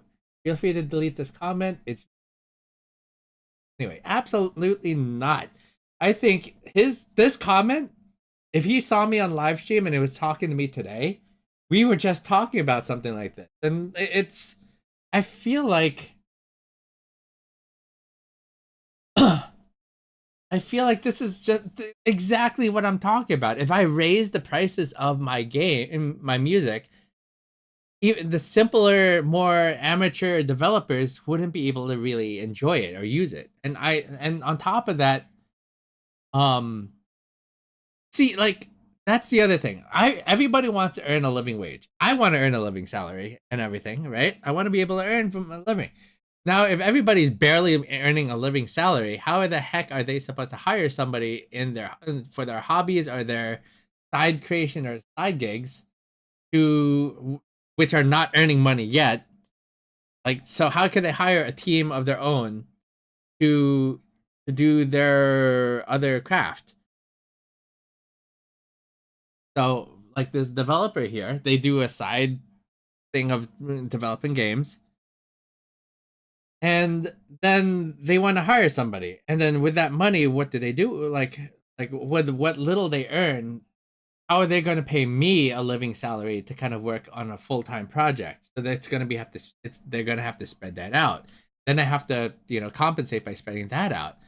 If you raise prices, more amateur game devs start to think your high paying music too good for their little game, which is hardly ever the case. And people don't actually look at my prices. Right now I have it set to 230 because it's up. I've taken a lot of projects, and my rate was before all of this all the tariffs kind of raised all the prices. My prices were 110. And the reason it was that price is because $45 goes to copywriting the song already. So if half of my if $45 goes to the US copyright, yes, you can copyright an album or anything, but they have rules about when you can copyright it as an album. And if it's part of a soundtrack, I can't copyright them as an album because they're going to say, well, the album was not like the game it was released. It should have been it's part of an existing production. You need to copyright them individually. And then as individual parts going into that one license. And I was like, darn it. So it's going to cost me $45 per every song I make, even my spin-off songs. And so for example, like I released the Mizuchi soundtrack, but then I released a piano rendition and a music box for people to listen to. And yeah, exactly. What Archon said, if you raise the prices more, amateur game devs start to think your high-paying music is too good. And little game, okay, I read that one. And then it says, man, that sounds like absolute hogwash when I mentioned all the copyright costs. So essentially, all I'm doing is making people pay the copyright cost and the distribution, helping me a little bit with the distribution. I put out the distribution. And then on top of that, and what people see, this is, and I encourage people to inquire, It's hard to say all of this on my website because once I start putting everything on the website, people are like, "Oh, that's too much information to read." So it's like, darn, like I've done both. I've tried putting a lot of information, saying, "Hey, I do this and this and this and this with your money," and people are like, "That's too much to read," and like I'm not gonna bother with that. And then if I don't put that information, like, "Oh, your price is high," so that becomes another issue there. But if I tell them, "Look, like just like this stream right now," and I'll say it again in some future streams, most likely. $45 for the copyright. I pay about $100 something every year for the distribution subscription and everything, and I pay maybe a couple of $100 every year for my instruments. So yeah, transparency is such a double-edged sword, um, and it's funny like that. So yes, I pay a couple $100, and it's better word of mouth like this, being able to talk about it. So I do want to. Or if somebody leaves a comment, then I can comment back. So I'll probably reply to this person when I get a chance. And then the what was I saying? The distribution and my instruments. So I most of the time I'm breaking somewhat even um with the streaming revenue kind of countering those subscriptions. And then the copyright is I'm earning half. So I charge about 200 something, but I've been doing that while discounting in bulk. So it's $200 for an individual song, but I'll make it maybe like $160 for a collection of 10 plus songs, 5 plus songs. Or if you have a set of songs coming in.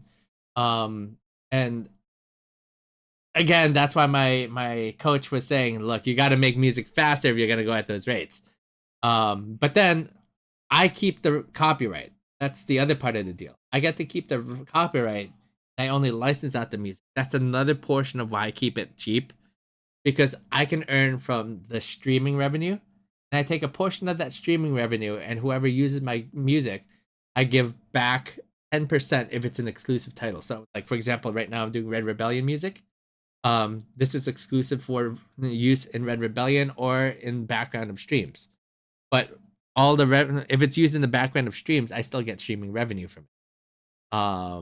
From like ads and everything for people using the music.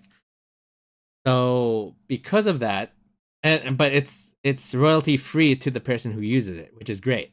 So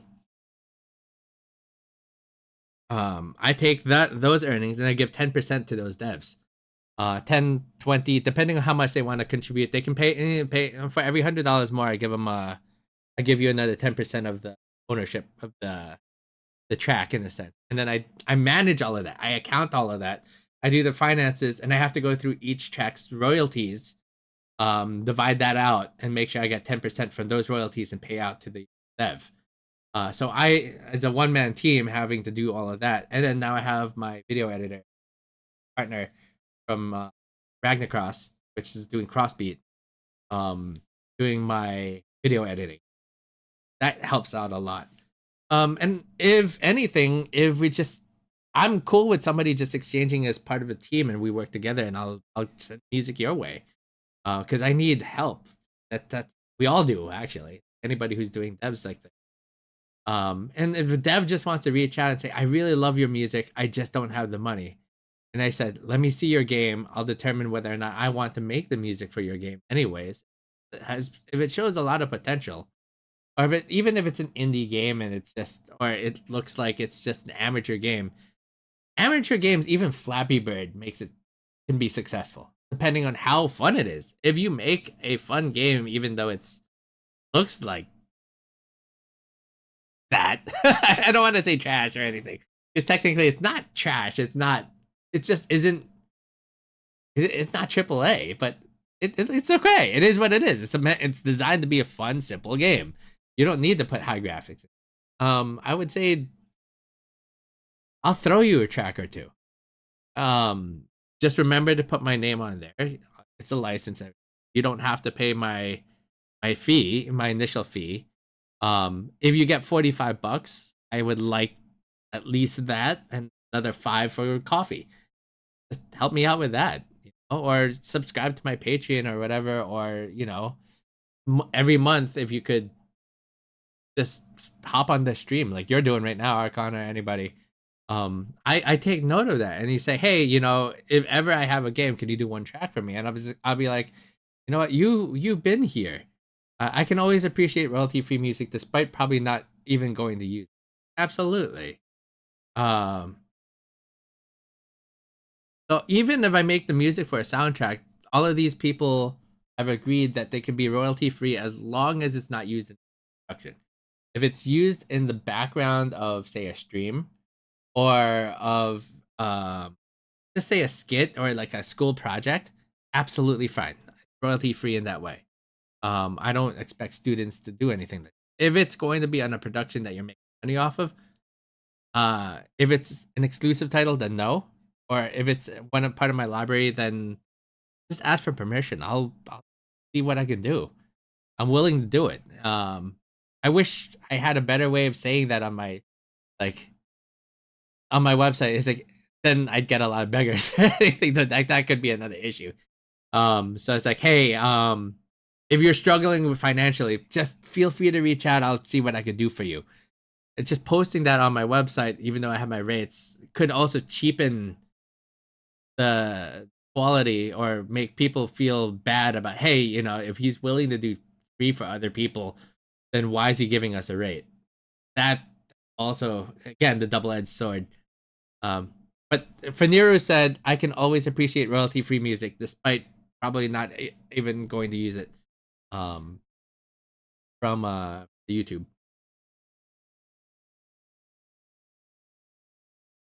So yeah, no, it's just my way of doing music, and I want to work with indies. I feel like I can relate heavily to their struggle, and it's because of that relationship that I have with people who are.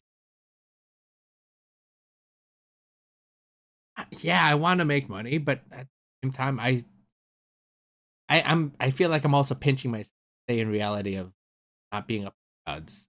I want to do more. I want to do more for. I want to contribute back to community. So I don't know. I'd be as transparent as I can. So that that's transparency in terms of how I budget my music as well. A lot of everything that everybody watching my streams and everything, um, especially right now on Twitch, and I'm hoping to monetize on YouTube as soon as people on it. That goes towards all of this, visibility costs, the production costs, and everything. I try to keep that away from devs because they already have a lot to do. Help out with. Oh, thank you again. That before I even end my stream, from later on, I want to say thanks again for dropping in. Appreciate it a lot. I hope you can appreciate that too. All the devs that I'm managing to keep the prices low. Essentially at some point, and again, if you look at my numbers, it's that high, but the numbers are important. Numbers are important to keep the. And as any artist, I'm not sure if it's on here. Okay, okay, not on the YouTube, but if on my Twitch, I said, if music plays and nobody hears it, does it really make a sound? It's the same line as like if a tree falls and nobody hears it, didn't sound. Just saying, like, I want to be heard. I do want my music to really still music anymore. But myself and my yes, it is in that way. I mean, for everyone. More than anything, I just want to sit in the audience when hear one of my. Feel like even if they stole the music at that, don't anything. I want to be sitting in front of an orchestra, hear my own. I would just be happy one. That would be awesome. Archon says, I got to go now. Got a thing that demands my attention for an hour and a half. Have fun with the song creation. Thank you so much, Archon, for dropping. I appreciate it. And I'll be here every Monday, Wednesday, Friday. and especially on Fridays, I'll be doing game demos. I That even show up to keep up with the music promotions.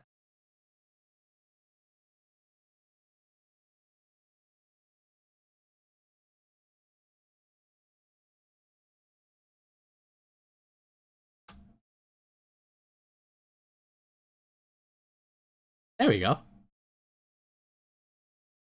So yeah, are you a game dev that wants feedback? Submit your game to one of my Feedback Friday reviews. Playtest. You may just be, see, look at that. I offer some free tracks and everything. I'm not. That's all I'm trying to do. I'm surprised that one didn't pop up yet. I have too many messages. Or if it did pop up, let me reduce some of those. Discord feed. My website.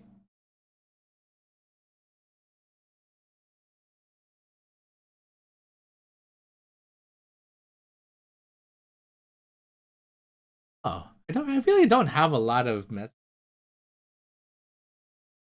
Okay. I'm supposed to be participating in a feedback event. I just haven't gotten to it with my streaming and everything, but and I had so many delays. I have to email the guy back. I'm so sorry. Um with my power going out and then kids getting sick. But I was supposed to dedicate a week to giving feedback to some. Just didn't happen. Ducks. I'll reach out. Let them know the truth. I mean, I said it on stream, even then post. Let them know. All right, let's finish this.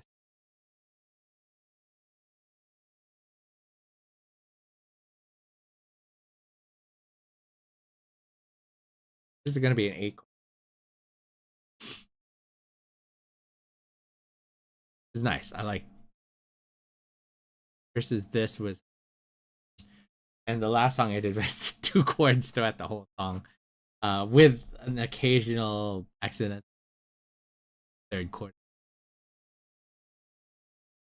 Um,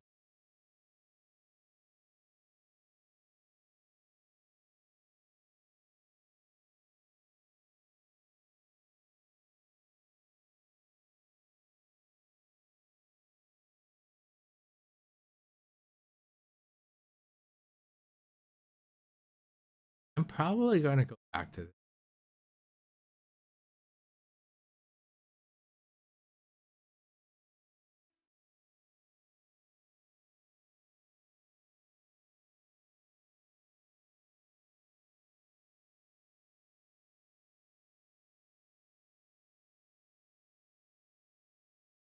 Axiomyth Games. Have you ever thought of running a game jam where you provide the music, a track or two plus theme, maybe, and see what kind of projects it makes?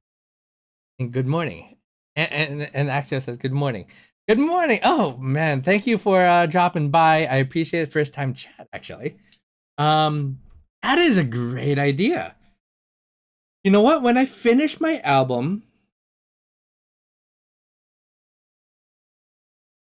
I have an album full of songs I was gonna license out. You know what? That is a fantastic idea. Um, I have a album called The Glimlet Path. Let me play a few.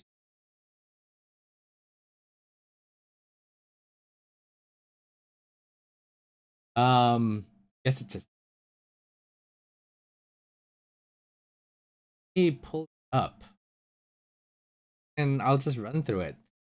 But I think that would be a great idea, and I want to see what other people make out of that. Hmm. Wow. It already kind of has a story, and they don't have to use every song. Maybe like you said, use 1 to 2 of the songs at least. And then I can produce stems of the song as well, just to make it thematic even.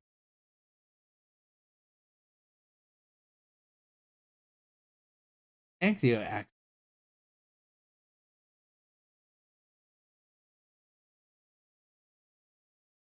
Is a great.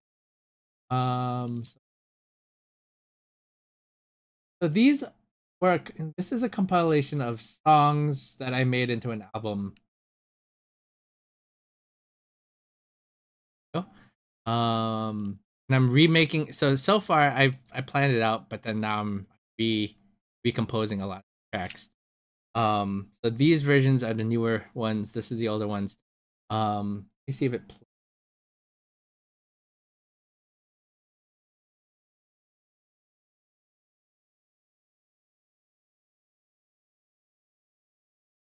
And I've been playing them as my intro and exit for my stream.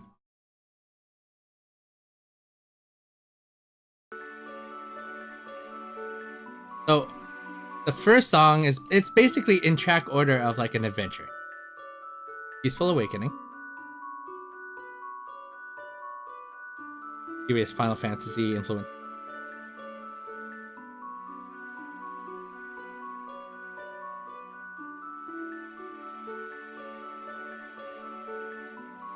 Moving up.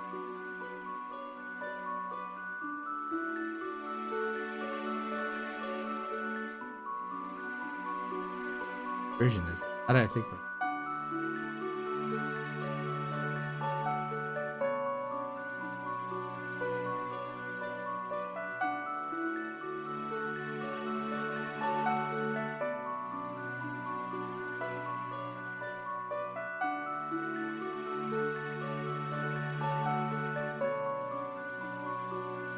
So if most people would probably even just use this as a title theme. Fine, getting up and starting something. Then it goes to a trip through town.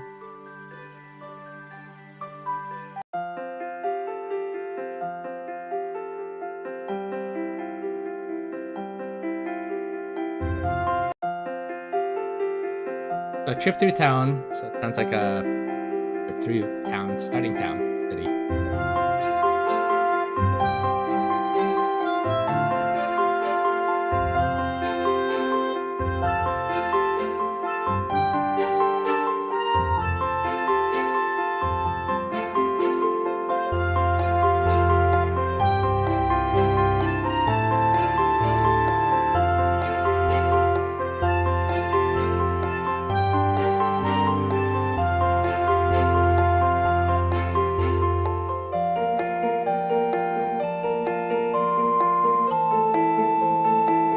And then again, they don't have to use every track. Like you said, it's 1 to 2 songs. At least minimum, I would say 2 songs. Let's make it that way. So you have to use 2 of my songs. You can use any of other music. Let me check out, and then we do a jam out of that. That sounds awesome. And at that point, it's free to use. If you make something, use any of the songs. I'll just give that license to them at that point for anybody participating in it. That would be quite the promotion. And I just love to see what everybody creates with it. Like, without worrying about it.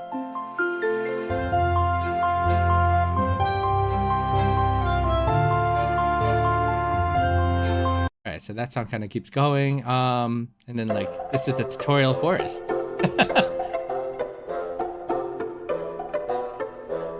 It was meant to be a tutorial forest for a school project.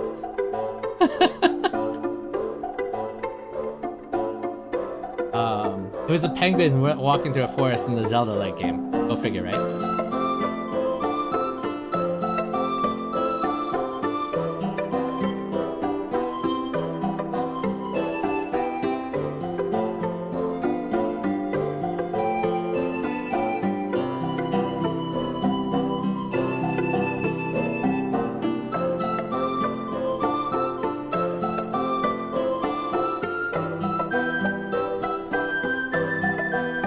Play the full song, so I'll just go through like the intro, the first section, second. walk to the next.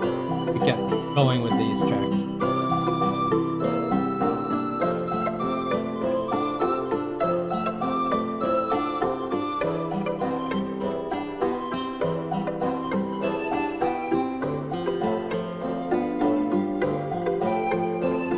I haven't actually released any of these songs as an actual album because I'm trying to finish the album first. But that would be fantastic. That's a great way to release this album. Oh man, thank you, Axio. Man, I'm so excited about it now.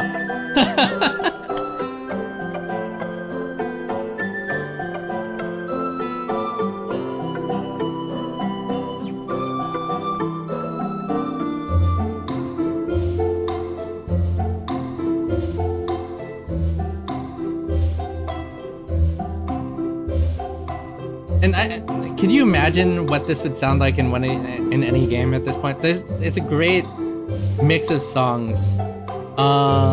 Again, if there's somebody who wants to do a battles game, track 4 is so you're going through the tutorial town, and here's your first boss fight. I'll play the next one.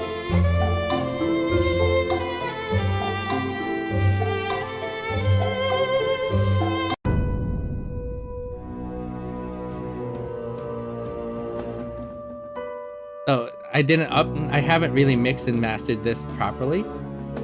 So that's why it's on the top section.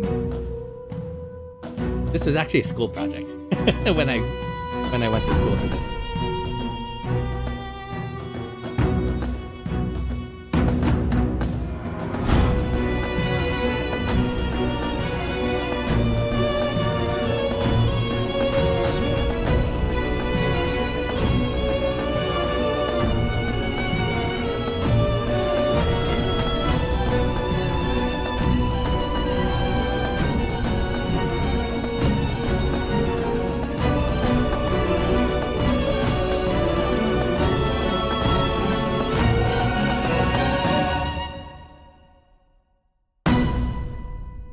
So that was supposed to be for like a movie trailer kind of thing. I decided to, well, not giving, but providing the easy option to buy. Yeah, absolutely. I mean, I would say if it's part of if they were part of the jam, I'm just gonna say, why not let them go with it? If they want to get custom music that isn't used by anybody else, like to have it like an original soundtrack at that point, we can have the option to not necessarily buy, but we can work out a deal like in terms of earnings and everything. But that yeah, I'm very open with how I have my offerings there, and that's an absolute great idea there. So Axio said, if someone wanted to pad out their game submission further, you're giving them the link to the rest of the album's related tracks. Axio also said, well, not giving, but providing the easy option to buy. And on top of that, one of the things is like, I have this library of music that I'm going to be releasing on my website and going to be on the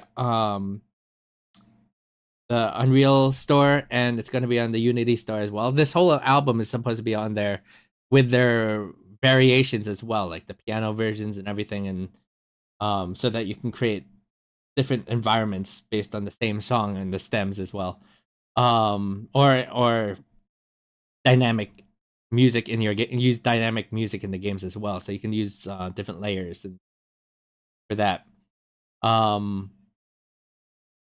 But one of my offerings is, if you buy one of those packs from one of those stores, if you come to me for a custom game to replace those, if you want to replace any of my music that was used and it wasn't exclusive because you bought it from a pack, I would give you a discount of $30 to $50 depending on where my prices are. So it's already discounted towards custom tracks. Because I mean, when you're demoing a game, you're not supposed to be afraid of like using music packs and music that isn't exclusive and original. You're supposed to get your game out there, get it promoted, see if people like it, show them that you're a great director, and choose what your choice of music is fitting. Your choice of visuals is fitting and great. Is this a great experience to immerse a player? And that's what the demo is. That's what the alpha and beta are supposed to be. And if you win people's hearts and everything, you can get a Kickstarter going. At that point, we can do custom music. They're not looking for. They're not. I don't think anybody expects. Okay, I'm wrong. There's always the trolls that say, haha, this game sucks already and everything. They'll troll you for it, but like it's not. It's not that.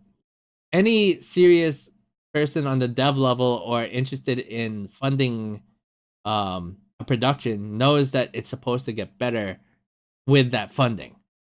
And you explain that to them with a Kickstarter. So at that point, that's when you do the custom. And that's when we'll say, hey, once the Kickstarter gets backed and everything, I'll do. And for people producing Kickstarters, I'm willing to do 3 or 4 custom songs. Just show me what your campaign, where it's going, how much you're trying to ask for, and I'll tack on my price to it.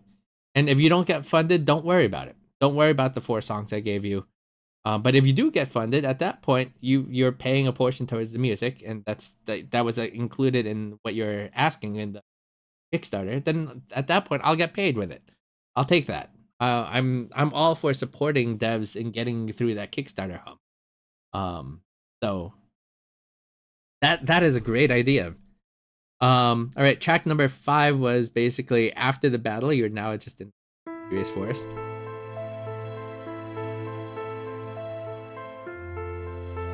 This was inspired from FF5. 5, 6. Yeah, 5.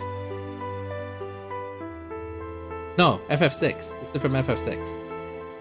The train. The Haunted Forest. Before the train ride.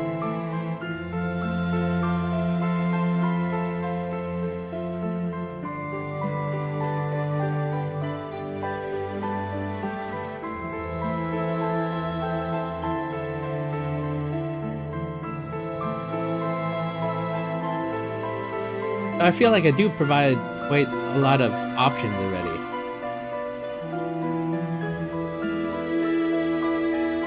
For that jam.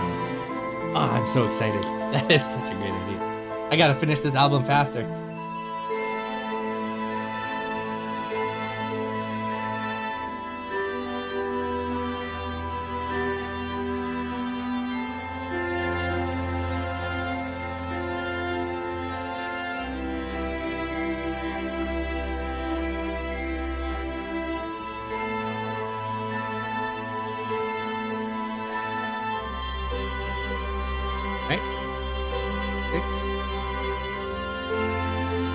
First, like, real dungeon, cave diving, spelunking, ruins.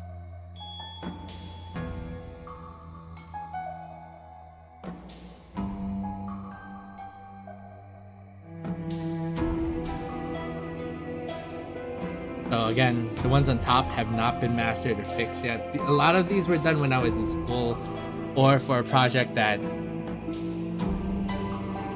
Some of these are rejects from projects that either didn't finish or I created a different song for them that fit better in the project. I kept the song. Finish it, right? It's not like little ways.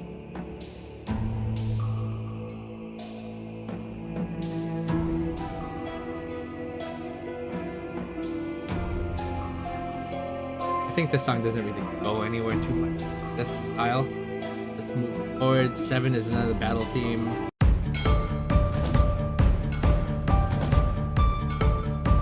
It is.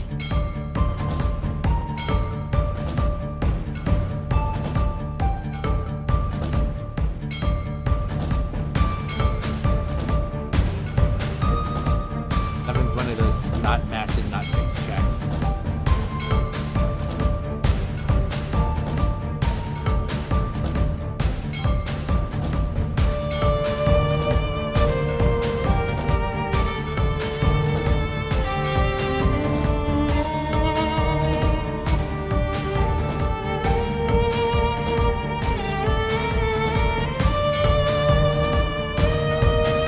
I won't give away too much of that. Especially because I don't like where it goes. I'm gonna be seriously redoing that one.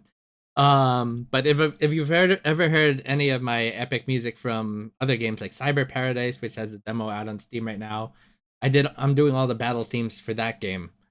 And I have Mizuchi soundtrack and the Red Rebellion soundtrack. So those games, if you've ever heard my battle music before, it's miles ahead of what I used to do. Sounds more epic, it sounds bigger, it sounds grander, it's crisp. Here's like next few tracks. I'm gonna skip through these a little bit faster.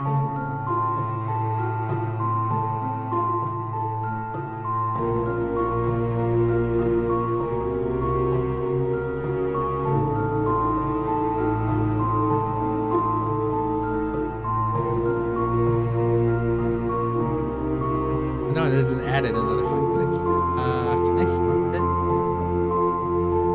Use for 5 more minutes. Alright, let's see if I can pop all these songs in the next 10 minutes.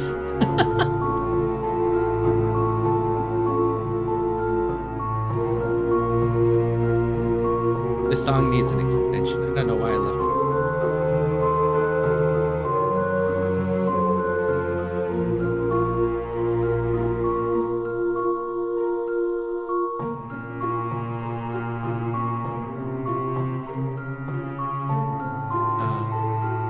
Track 8. 9 is another battle. So here's track 9. And these I wanted to include as well, but I don't have a track number because they came from another.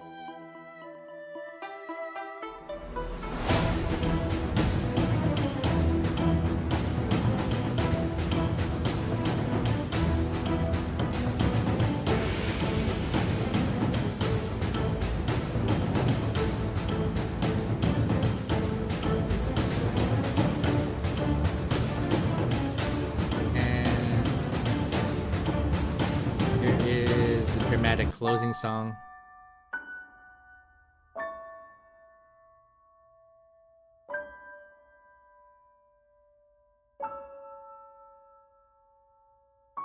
Or love theme. Depending on the genre of game you're creating.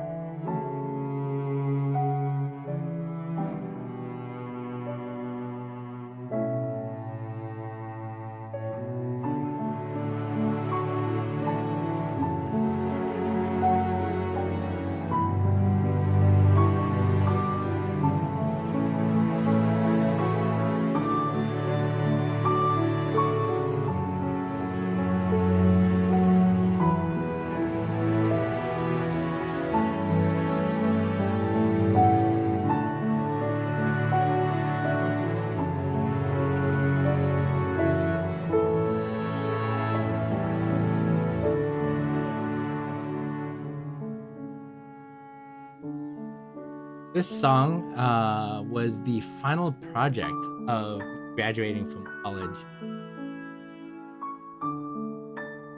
back in 2020. Actually been, especially just doing music, really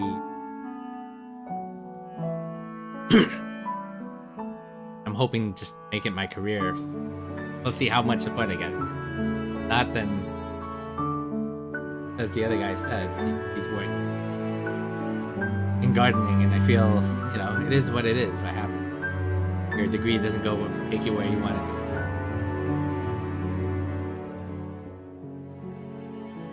And then these 3 more songs are gonna be on the.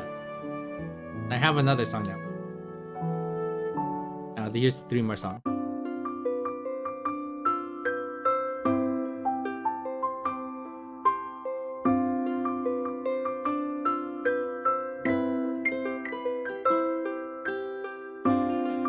Was inspired by anime,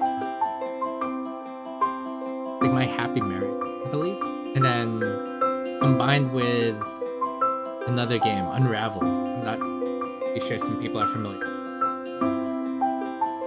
Unraveled was a fantastic game.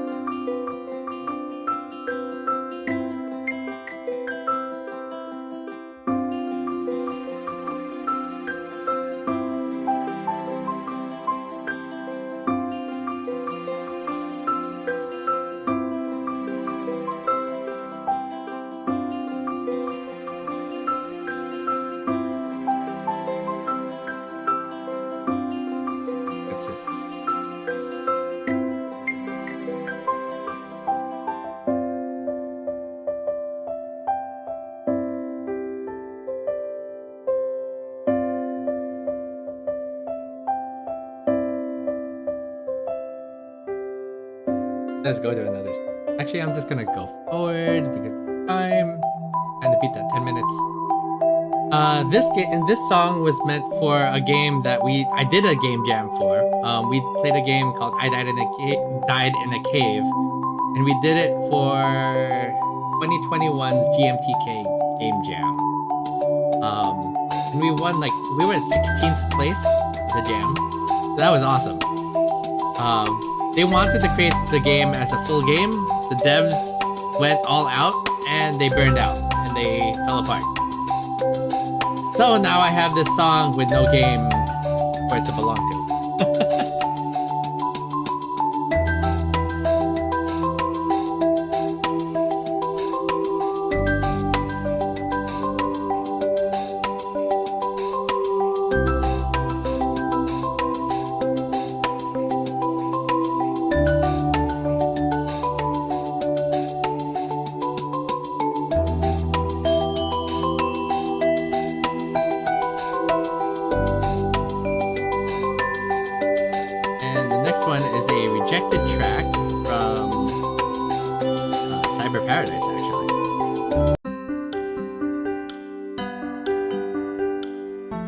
I was thinking of doing some level music for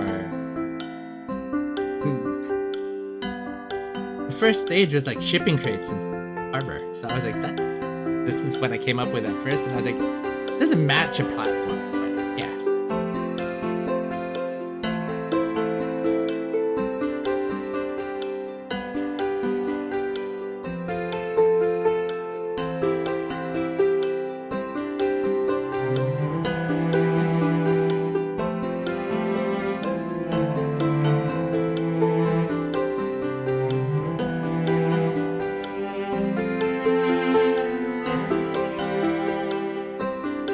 That should be it.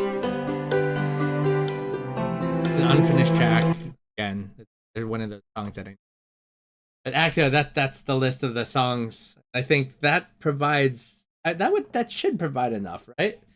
For a jam to kind of make something out of. And if you only had to choose 2 or more songs, once I finish these songs, they're not complete yet.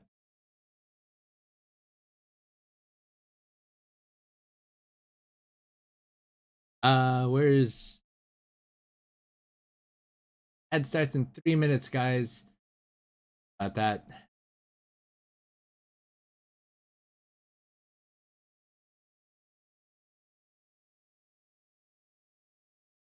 Yeah, that's a great selection.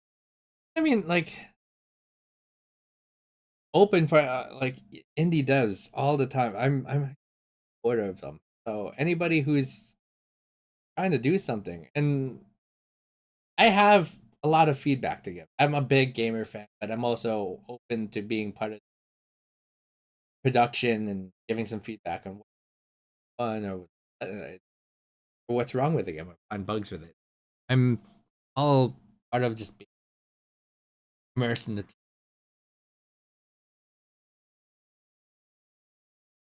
Of course, the devs are the devs. They own and direct. They take the lead. They're going for the ride and help.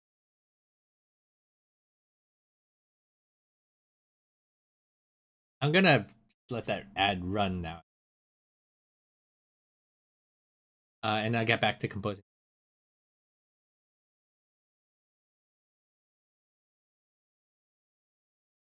They actually only let you have 3.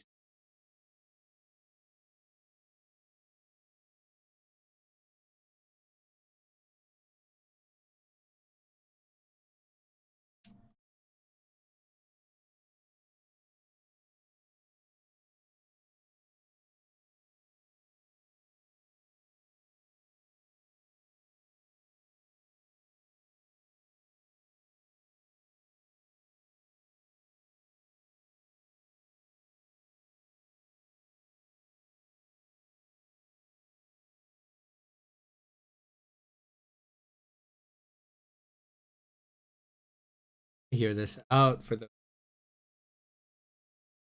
still here with me, but there's an ad going on the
proper cadence for the section and back into this.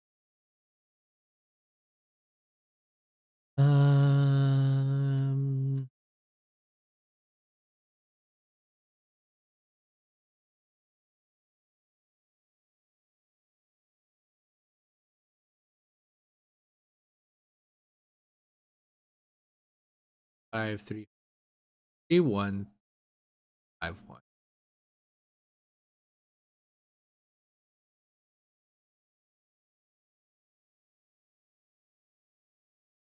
Three, 1, 5, 1.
Hold on.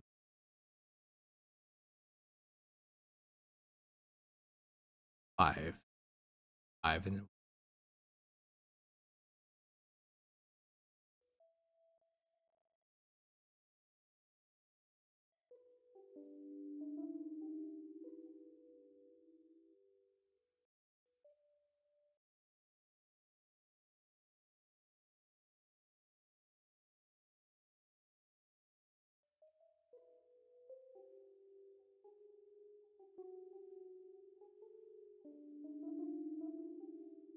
A, E.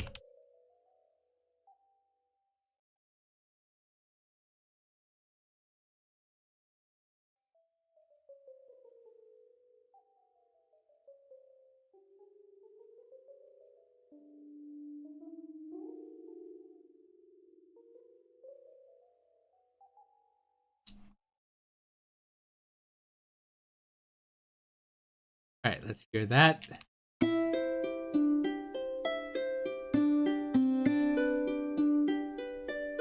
Ads are done. Awesome.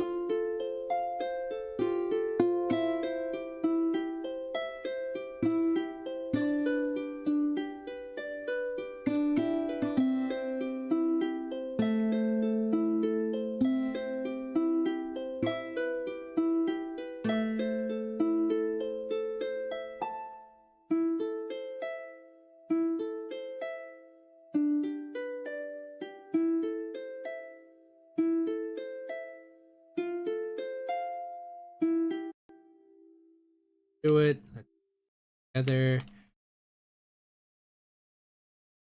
Auto. Auto. I don't.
theory going into that.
Up.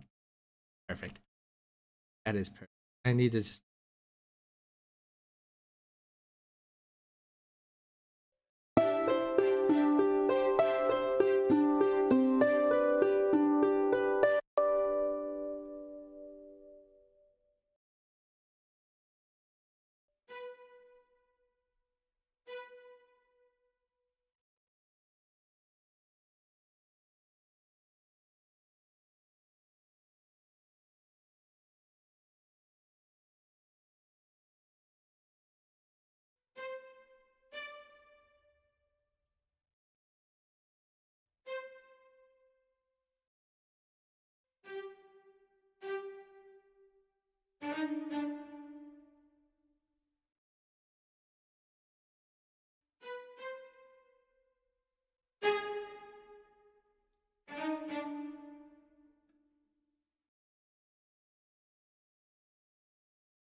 hmm.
Getting you, please.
like this slow.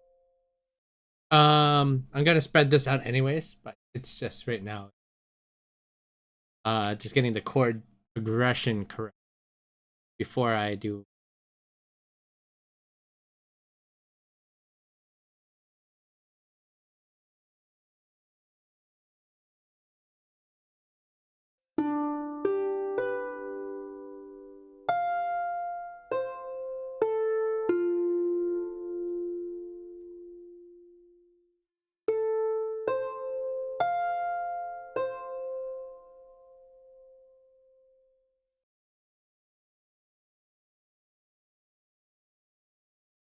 Where did this B come from? Ah, it probably carried over.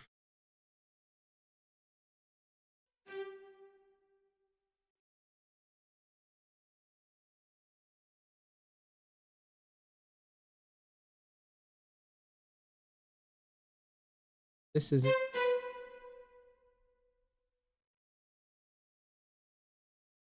Wondering, I was like, that doesn't seem like a proper chord. Otherwise, it looks like a 7 or 9 chord. It wouldn't be even a 7. It would 7 add 6.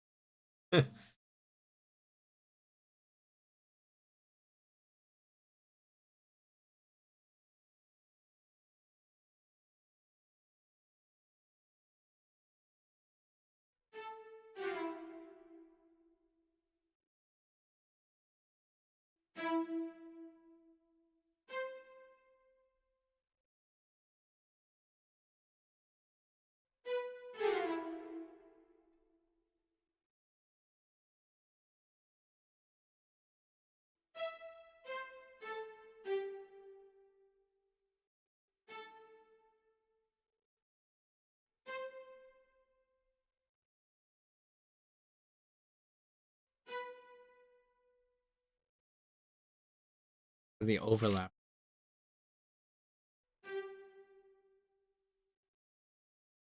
There we go. What?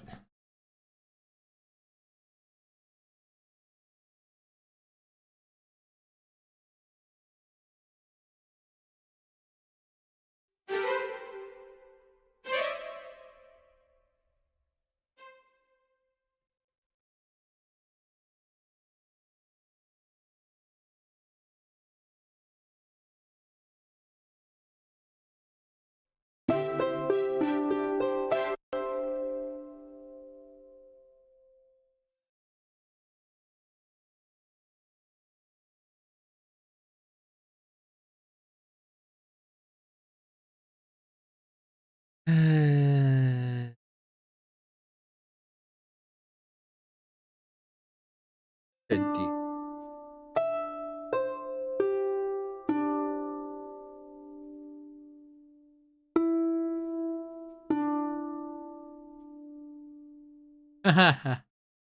Heard that note.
Just fix the pulses. Get the chord.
Well,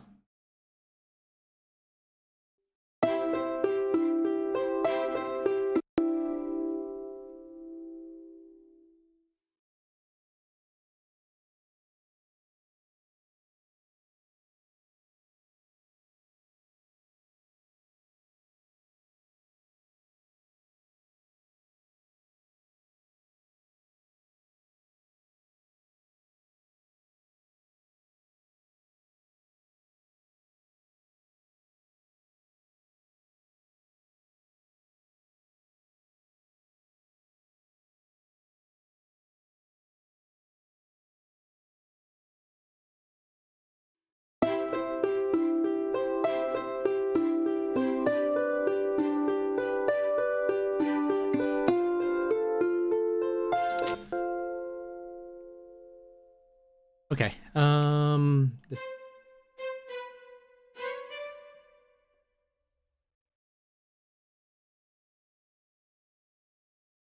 Oh, also, welcome to the server, Axel.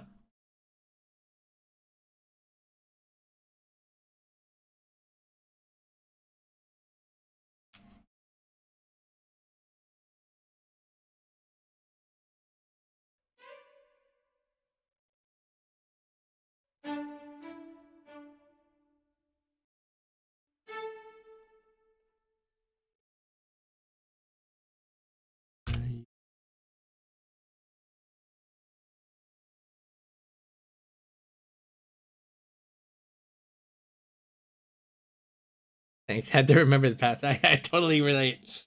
Um, I don't even know if I know my password. Oh my goodness, I should. I think I have it somewhere.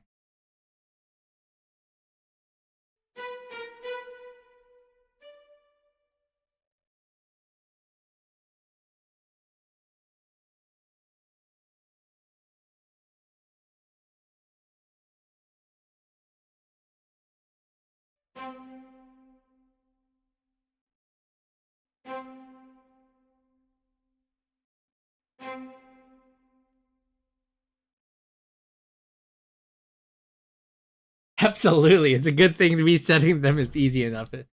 Oh my goodness. The number of times I've had to reset my passwords, and then it says you can't use the previous password when you finally get it right, and you're just like, oh, was it that one? Because you tried to change it to something else, and it's like, oh.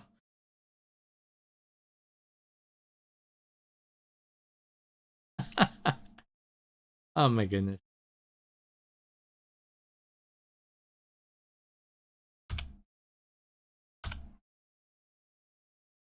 Mid.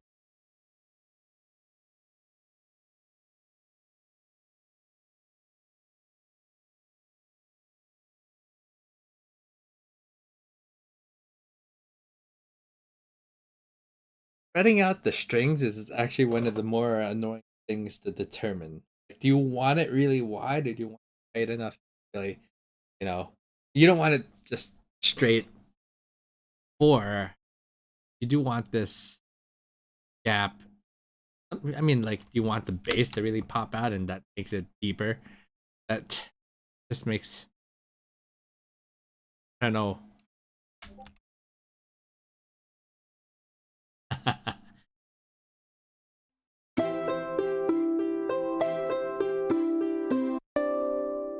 Realized, do I have a wide?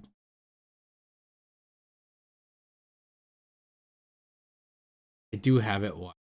Should have the bass.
G on the bottom.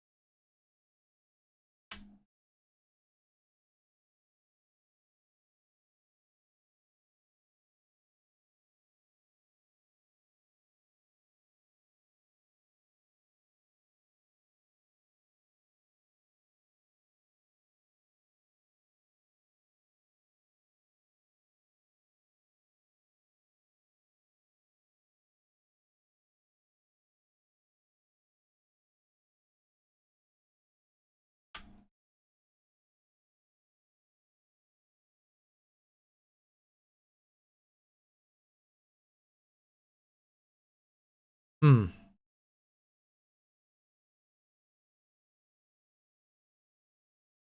Oh, see, like I like when the bass follows like a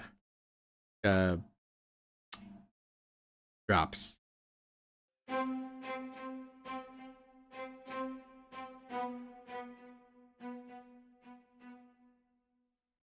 I go from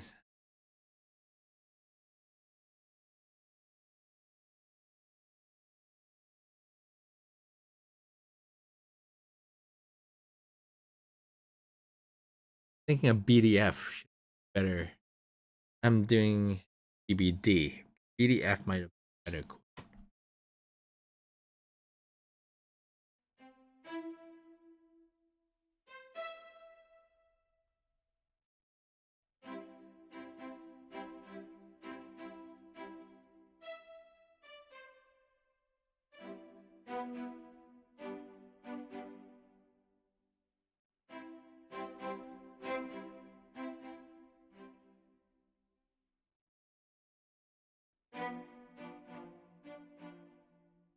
BDF was sound.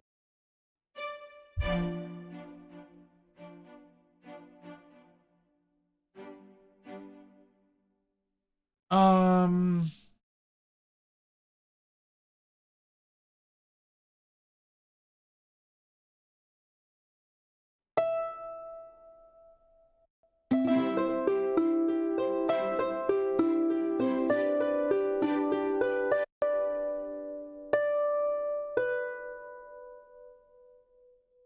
this was an F, for example.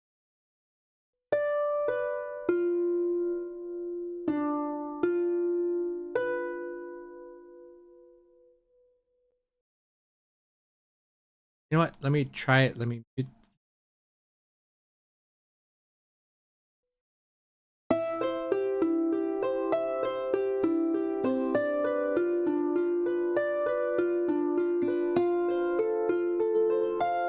I like the G better. Just has the flow to it.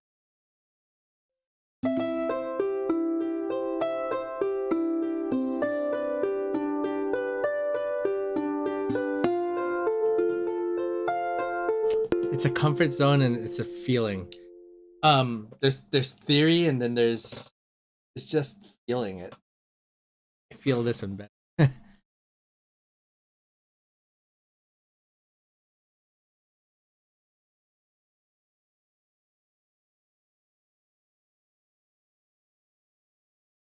Try that.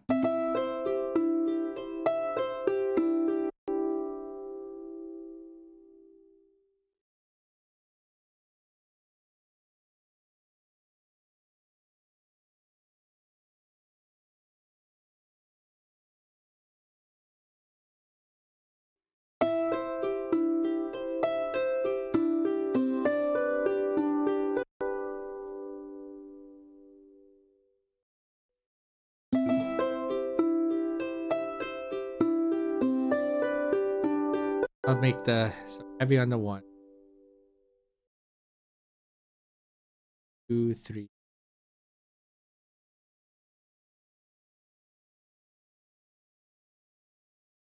On then. Want to keep the pulse in the 1.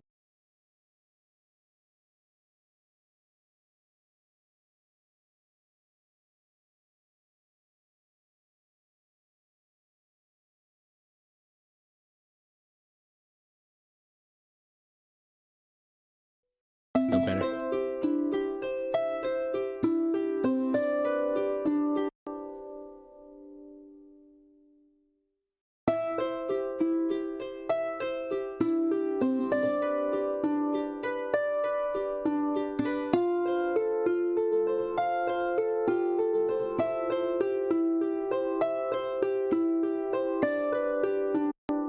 harp could be more gentle, but fix that.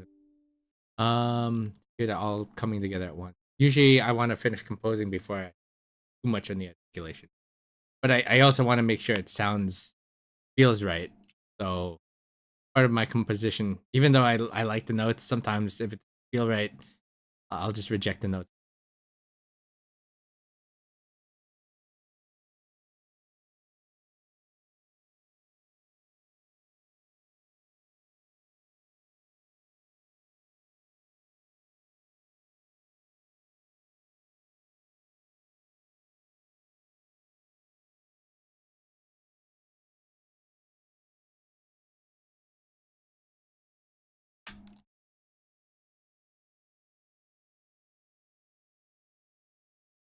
An octave.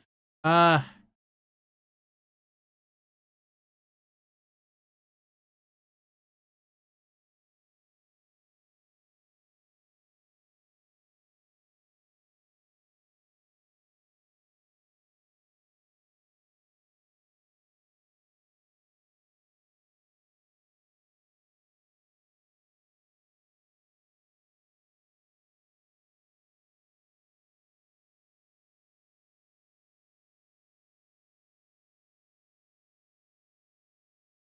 doubled.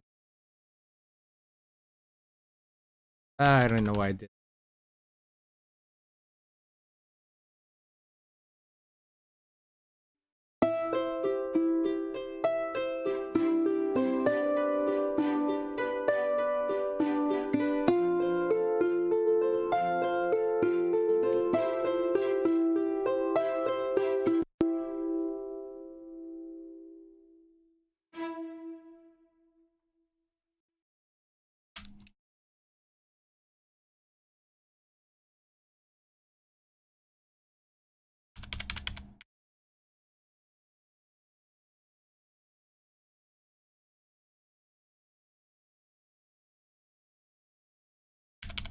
I can make.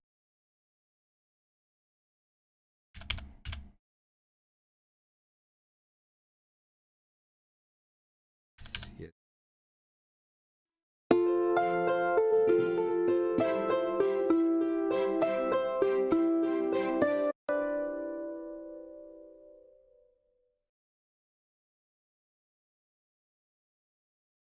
Oh,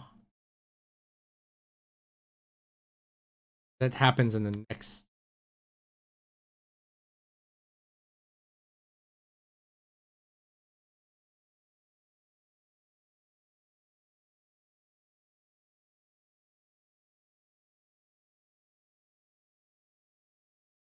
Mm-hmm.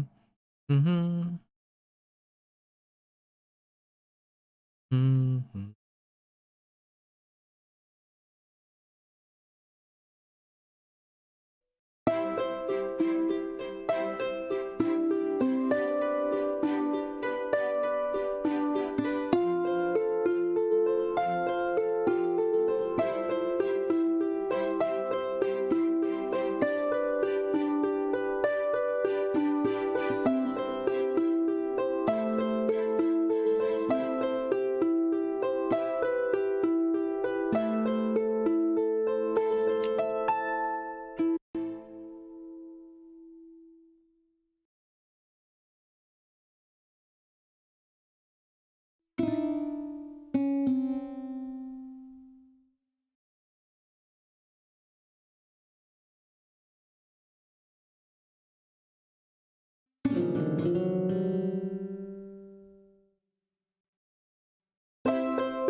Ah, I got the chord right.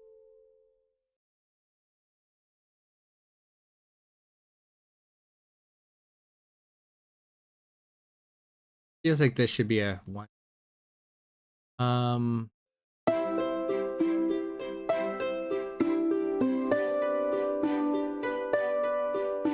Mhm.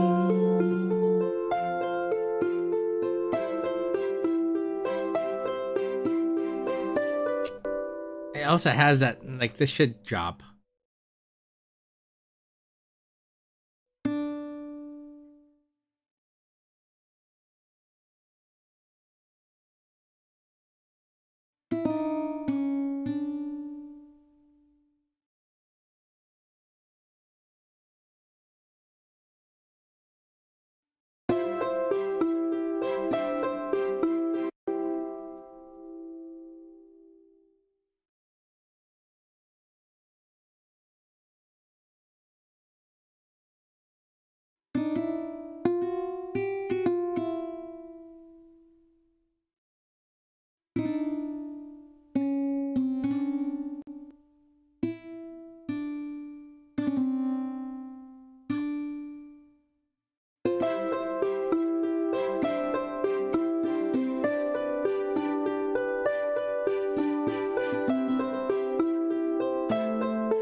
Hmm.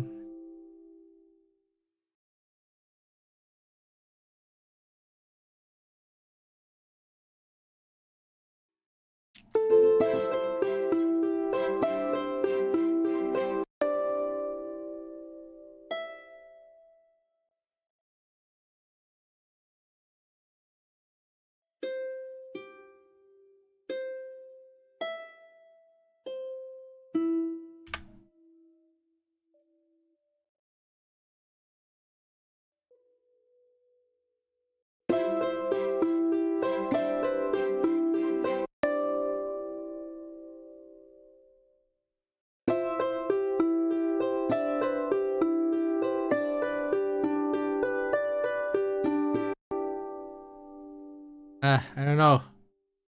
Feels like it should change there though. Blah blah blah.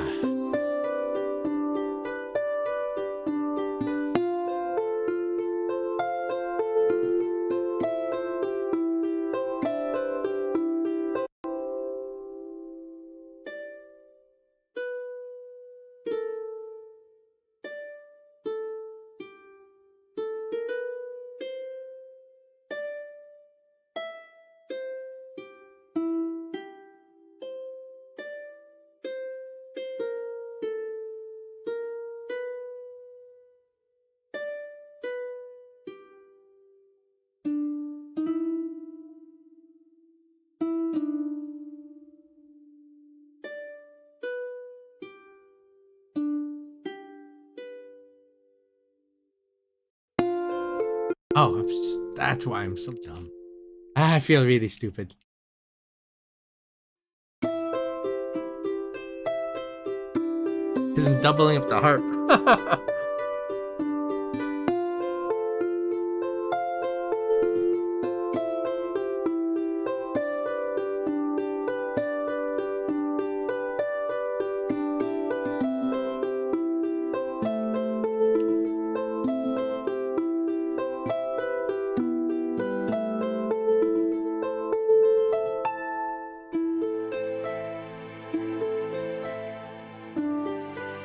Let's loop back to this.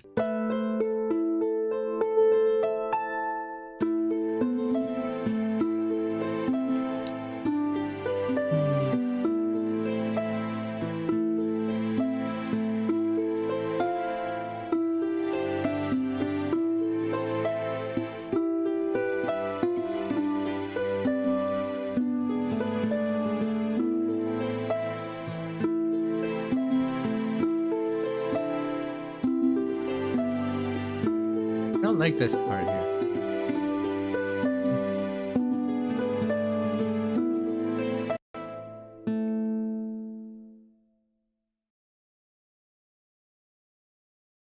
Try to remove it.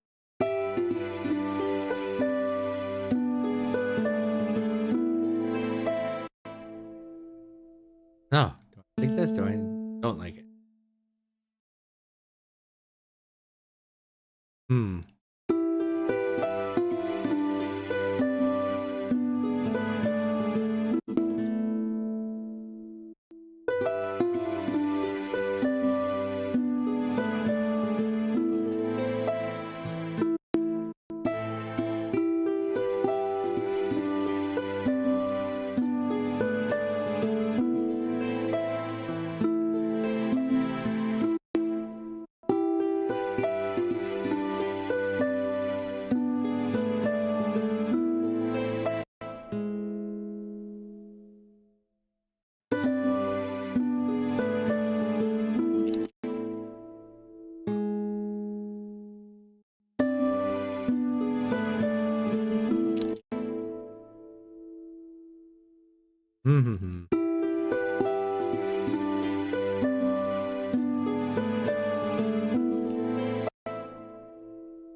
No, that doesn't sound right either.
I mean, it is just the map theme. You're not supposed to linger on it long, so maybe it should just loop there. That is just.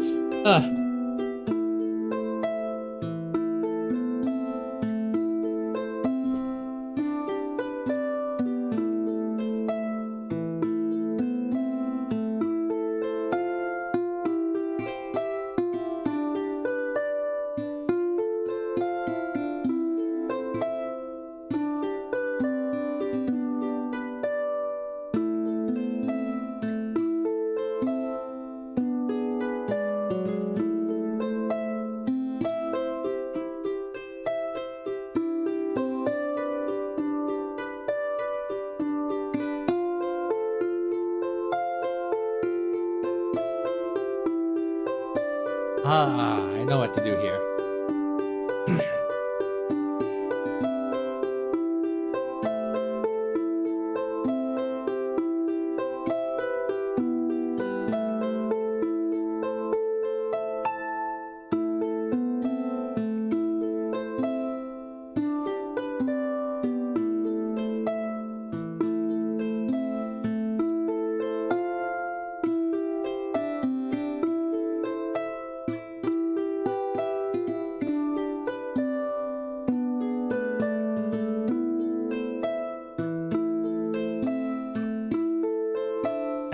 Hi there, Ophilim.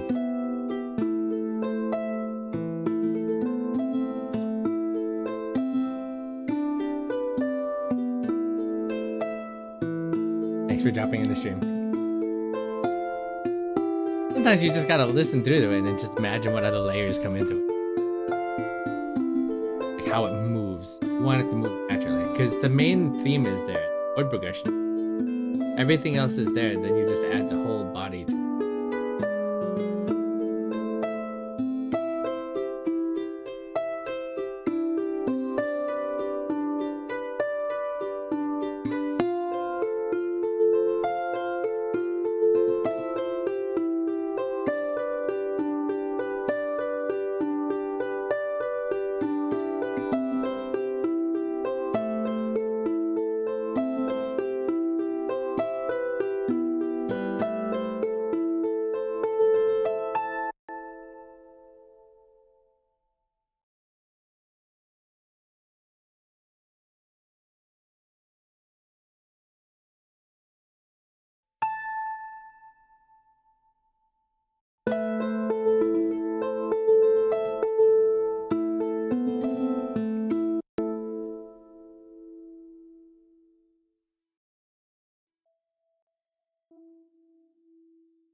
gonna have the violas, cellos, and the basses playing legato, and then I'm going to have the violin.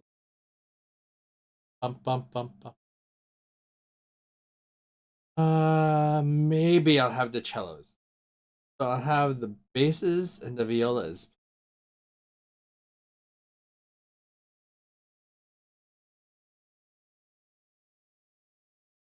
Whatever sounds better.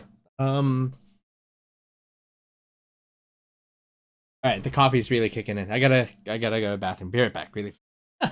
Play this song.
Wrong.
Auto.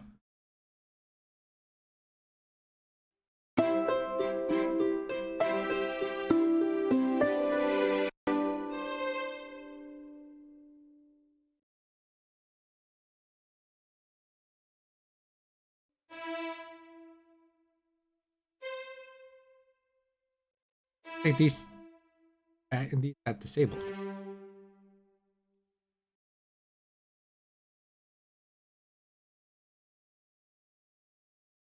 These.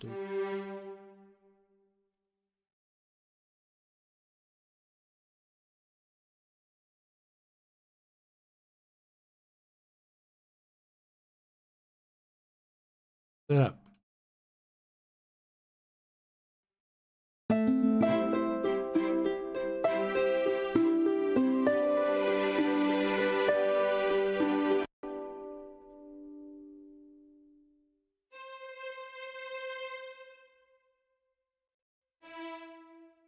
Not even letting me remove it.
10 minutes. At least let me capture this idea and I'll resume this on the next.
Add in a that changes quite a bit, and I don't need this.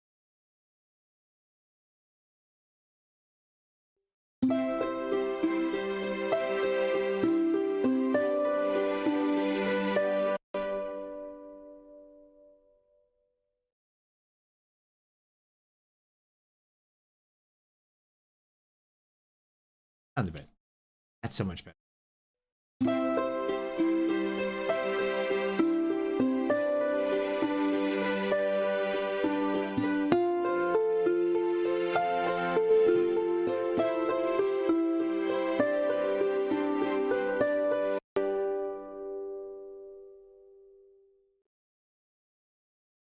Ah, this is coming up pretty. I do need to finish.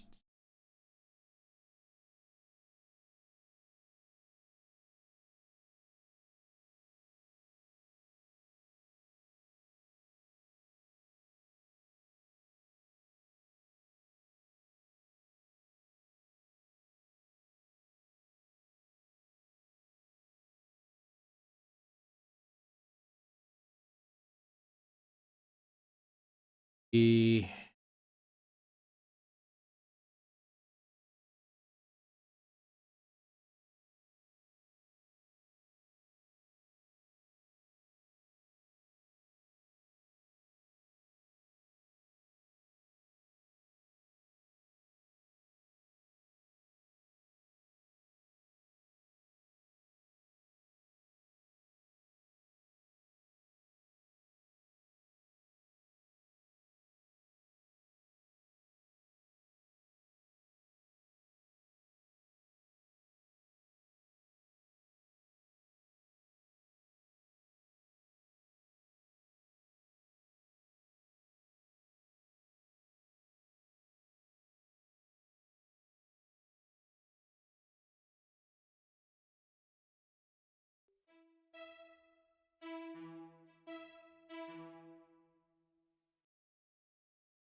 This definitely off. Face. This is wrong.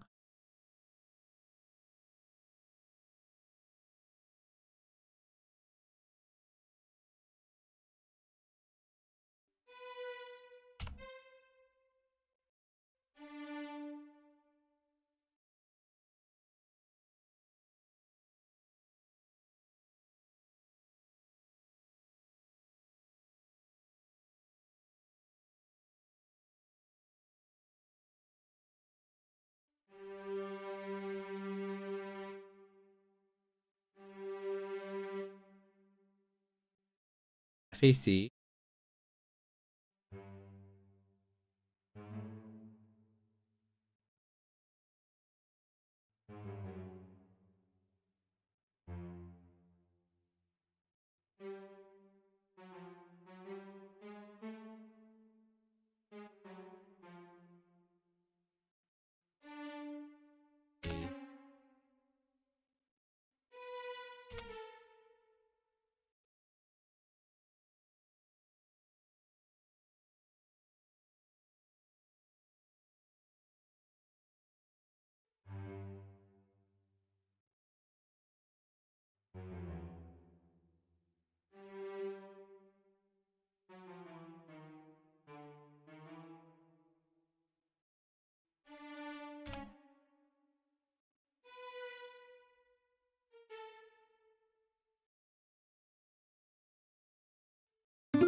PD.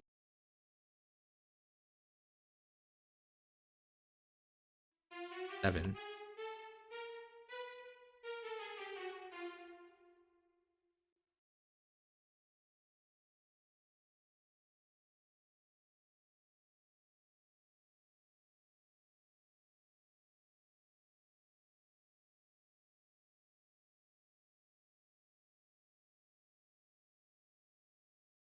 Okay, yeah, I can do it.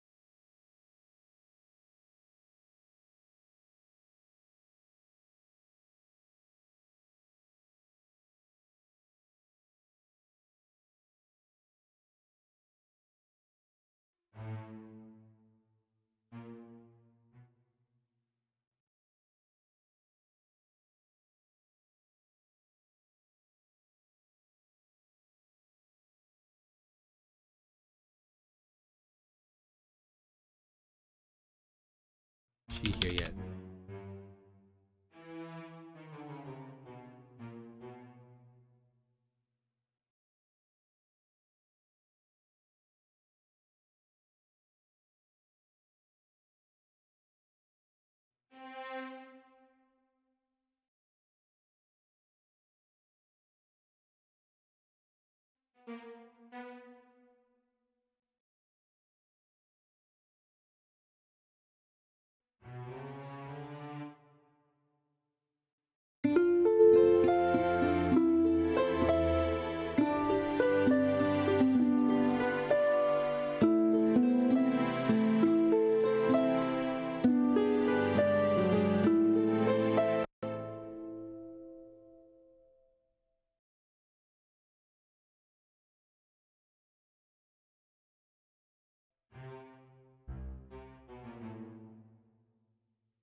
All right, I will finish the rest of that on the next time I have a music stream. I have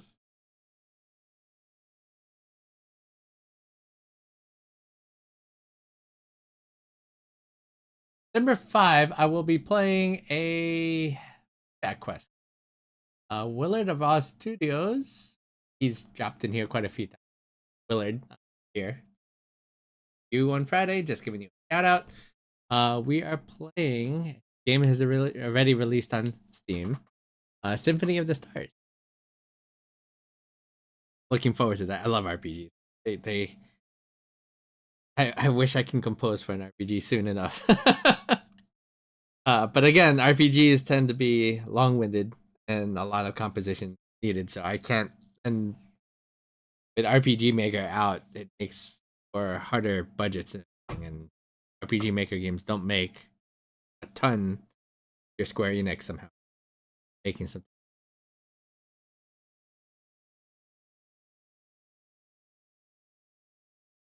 There's a few other companies.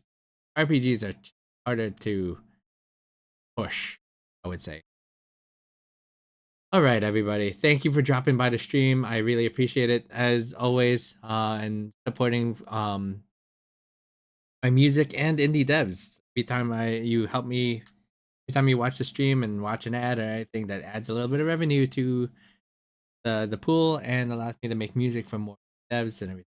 I need to get going. I lunch and my kids. See everybody on Friday. Um, Again, if you have a game that you're working, Axiomi, what kind of games? I just your name. It's obvious that Axiomyth. You're still around. If you not, I'll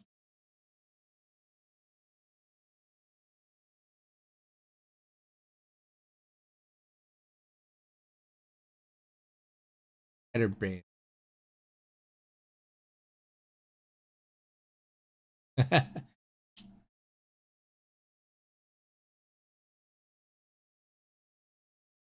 took that. It's a mystery. You know, I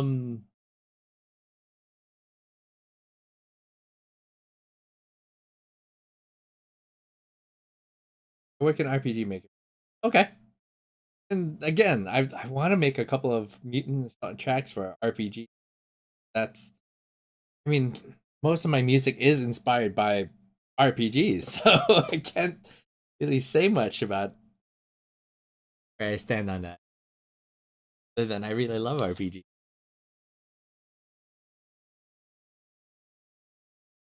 But I try to make projects with it that aren't RPG. Crazy, I know. That's it. I mean, RPG Maker gives a solid. It's an engine essentially that has a base that does different things actually. Like, honestly, I was saying this in my last stream. I hate how much I dislike how much hate RPG Maker games get. Because people say, "Oh, it's pre-made assets and all that stuff," but then there's a lot of heart that goes into the development. First of all, story making and coding and taking the time to actually dev the game. That's a big part of everything. And yes, there's art and music graphics assets that are already there. But how different is that from getting using pre-made assets initially as a placeholder from the Unity or Unreal engines? How or the GMTK store? There's nothing different from that. People start off with assets or put a square in the middle of the screen, make it move around first, and then you add all the people start to take a liking to it. RPGs is just another platform for storytelling. Visual novels get a lot of hate too, but at the same time, they get a lot more love than RPG Maker because I guess to get anywhere, you start off with a lot of original placeholder art. Even then, they still use assets to kind of set things in place in the beginning. RPG Maker producers and directors and devs, lots of my heart goes out to you. Even I wanted to make something. It just seems like a lot more fun. Share a story. Everybody has great ideas, and some of them are pretty funny. I give a lot of credit to them. Yeah. If you have any games coming out that are or have any,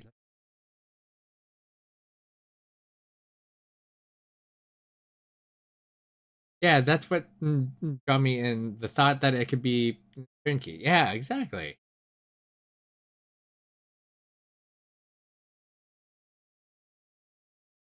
So yeah, if you have any games in progress or anything like that, throw it in my feedback Friday, and then give it a shot and just give a shout out to all the RPG makers. I've been seeing they're showing up a lot more in my stream. Some of them have been really really fun.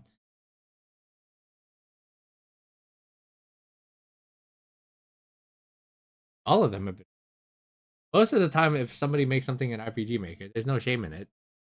They proudly present it because there's something that they loved about it. Indie devs all the way. I mean, something about JRPGs and stuff from Square Enix is getting kind of dry, and their storylines again.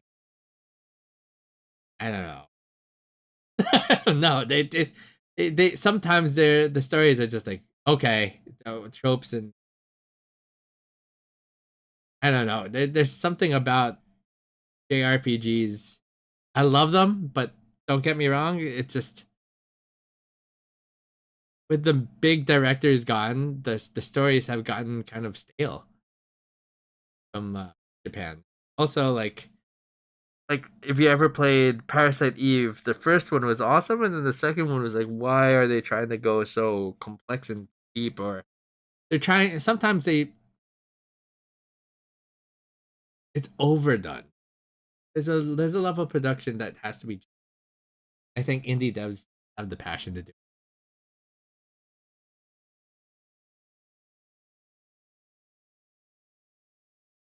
All right. Again, thanks for dropping in the onto the stream and follows and everything. Everybody, thank you for dropping in the stream today. I will see you guys on Friday, and good day or night. Do my usual stream and show what song I left it on. I think it's the same as last. Enjoy the last song before I end the stream, and I'm gonna check if I can hit anybody.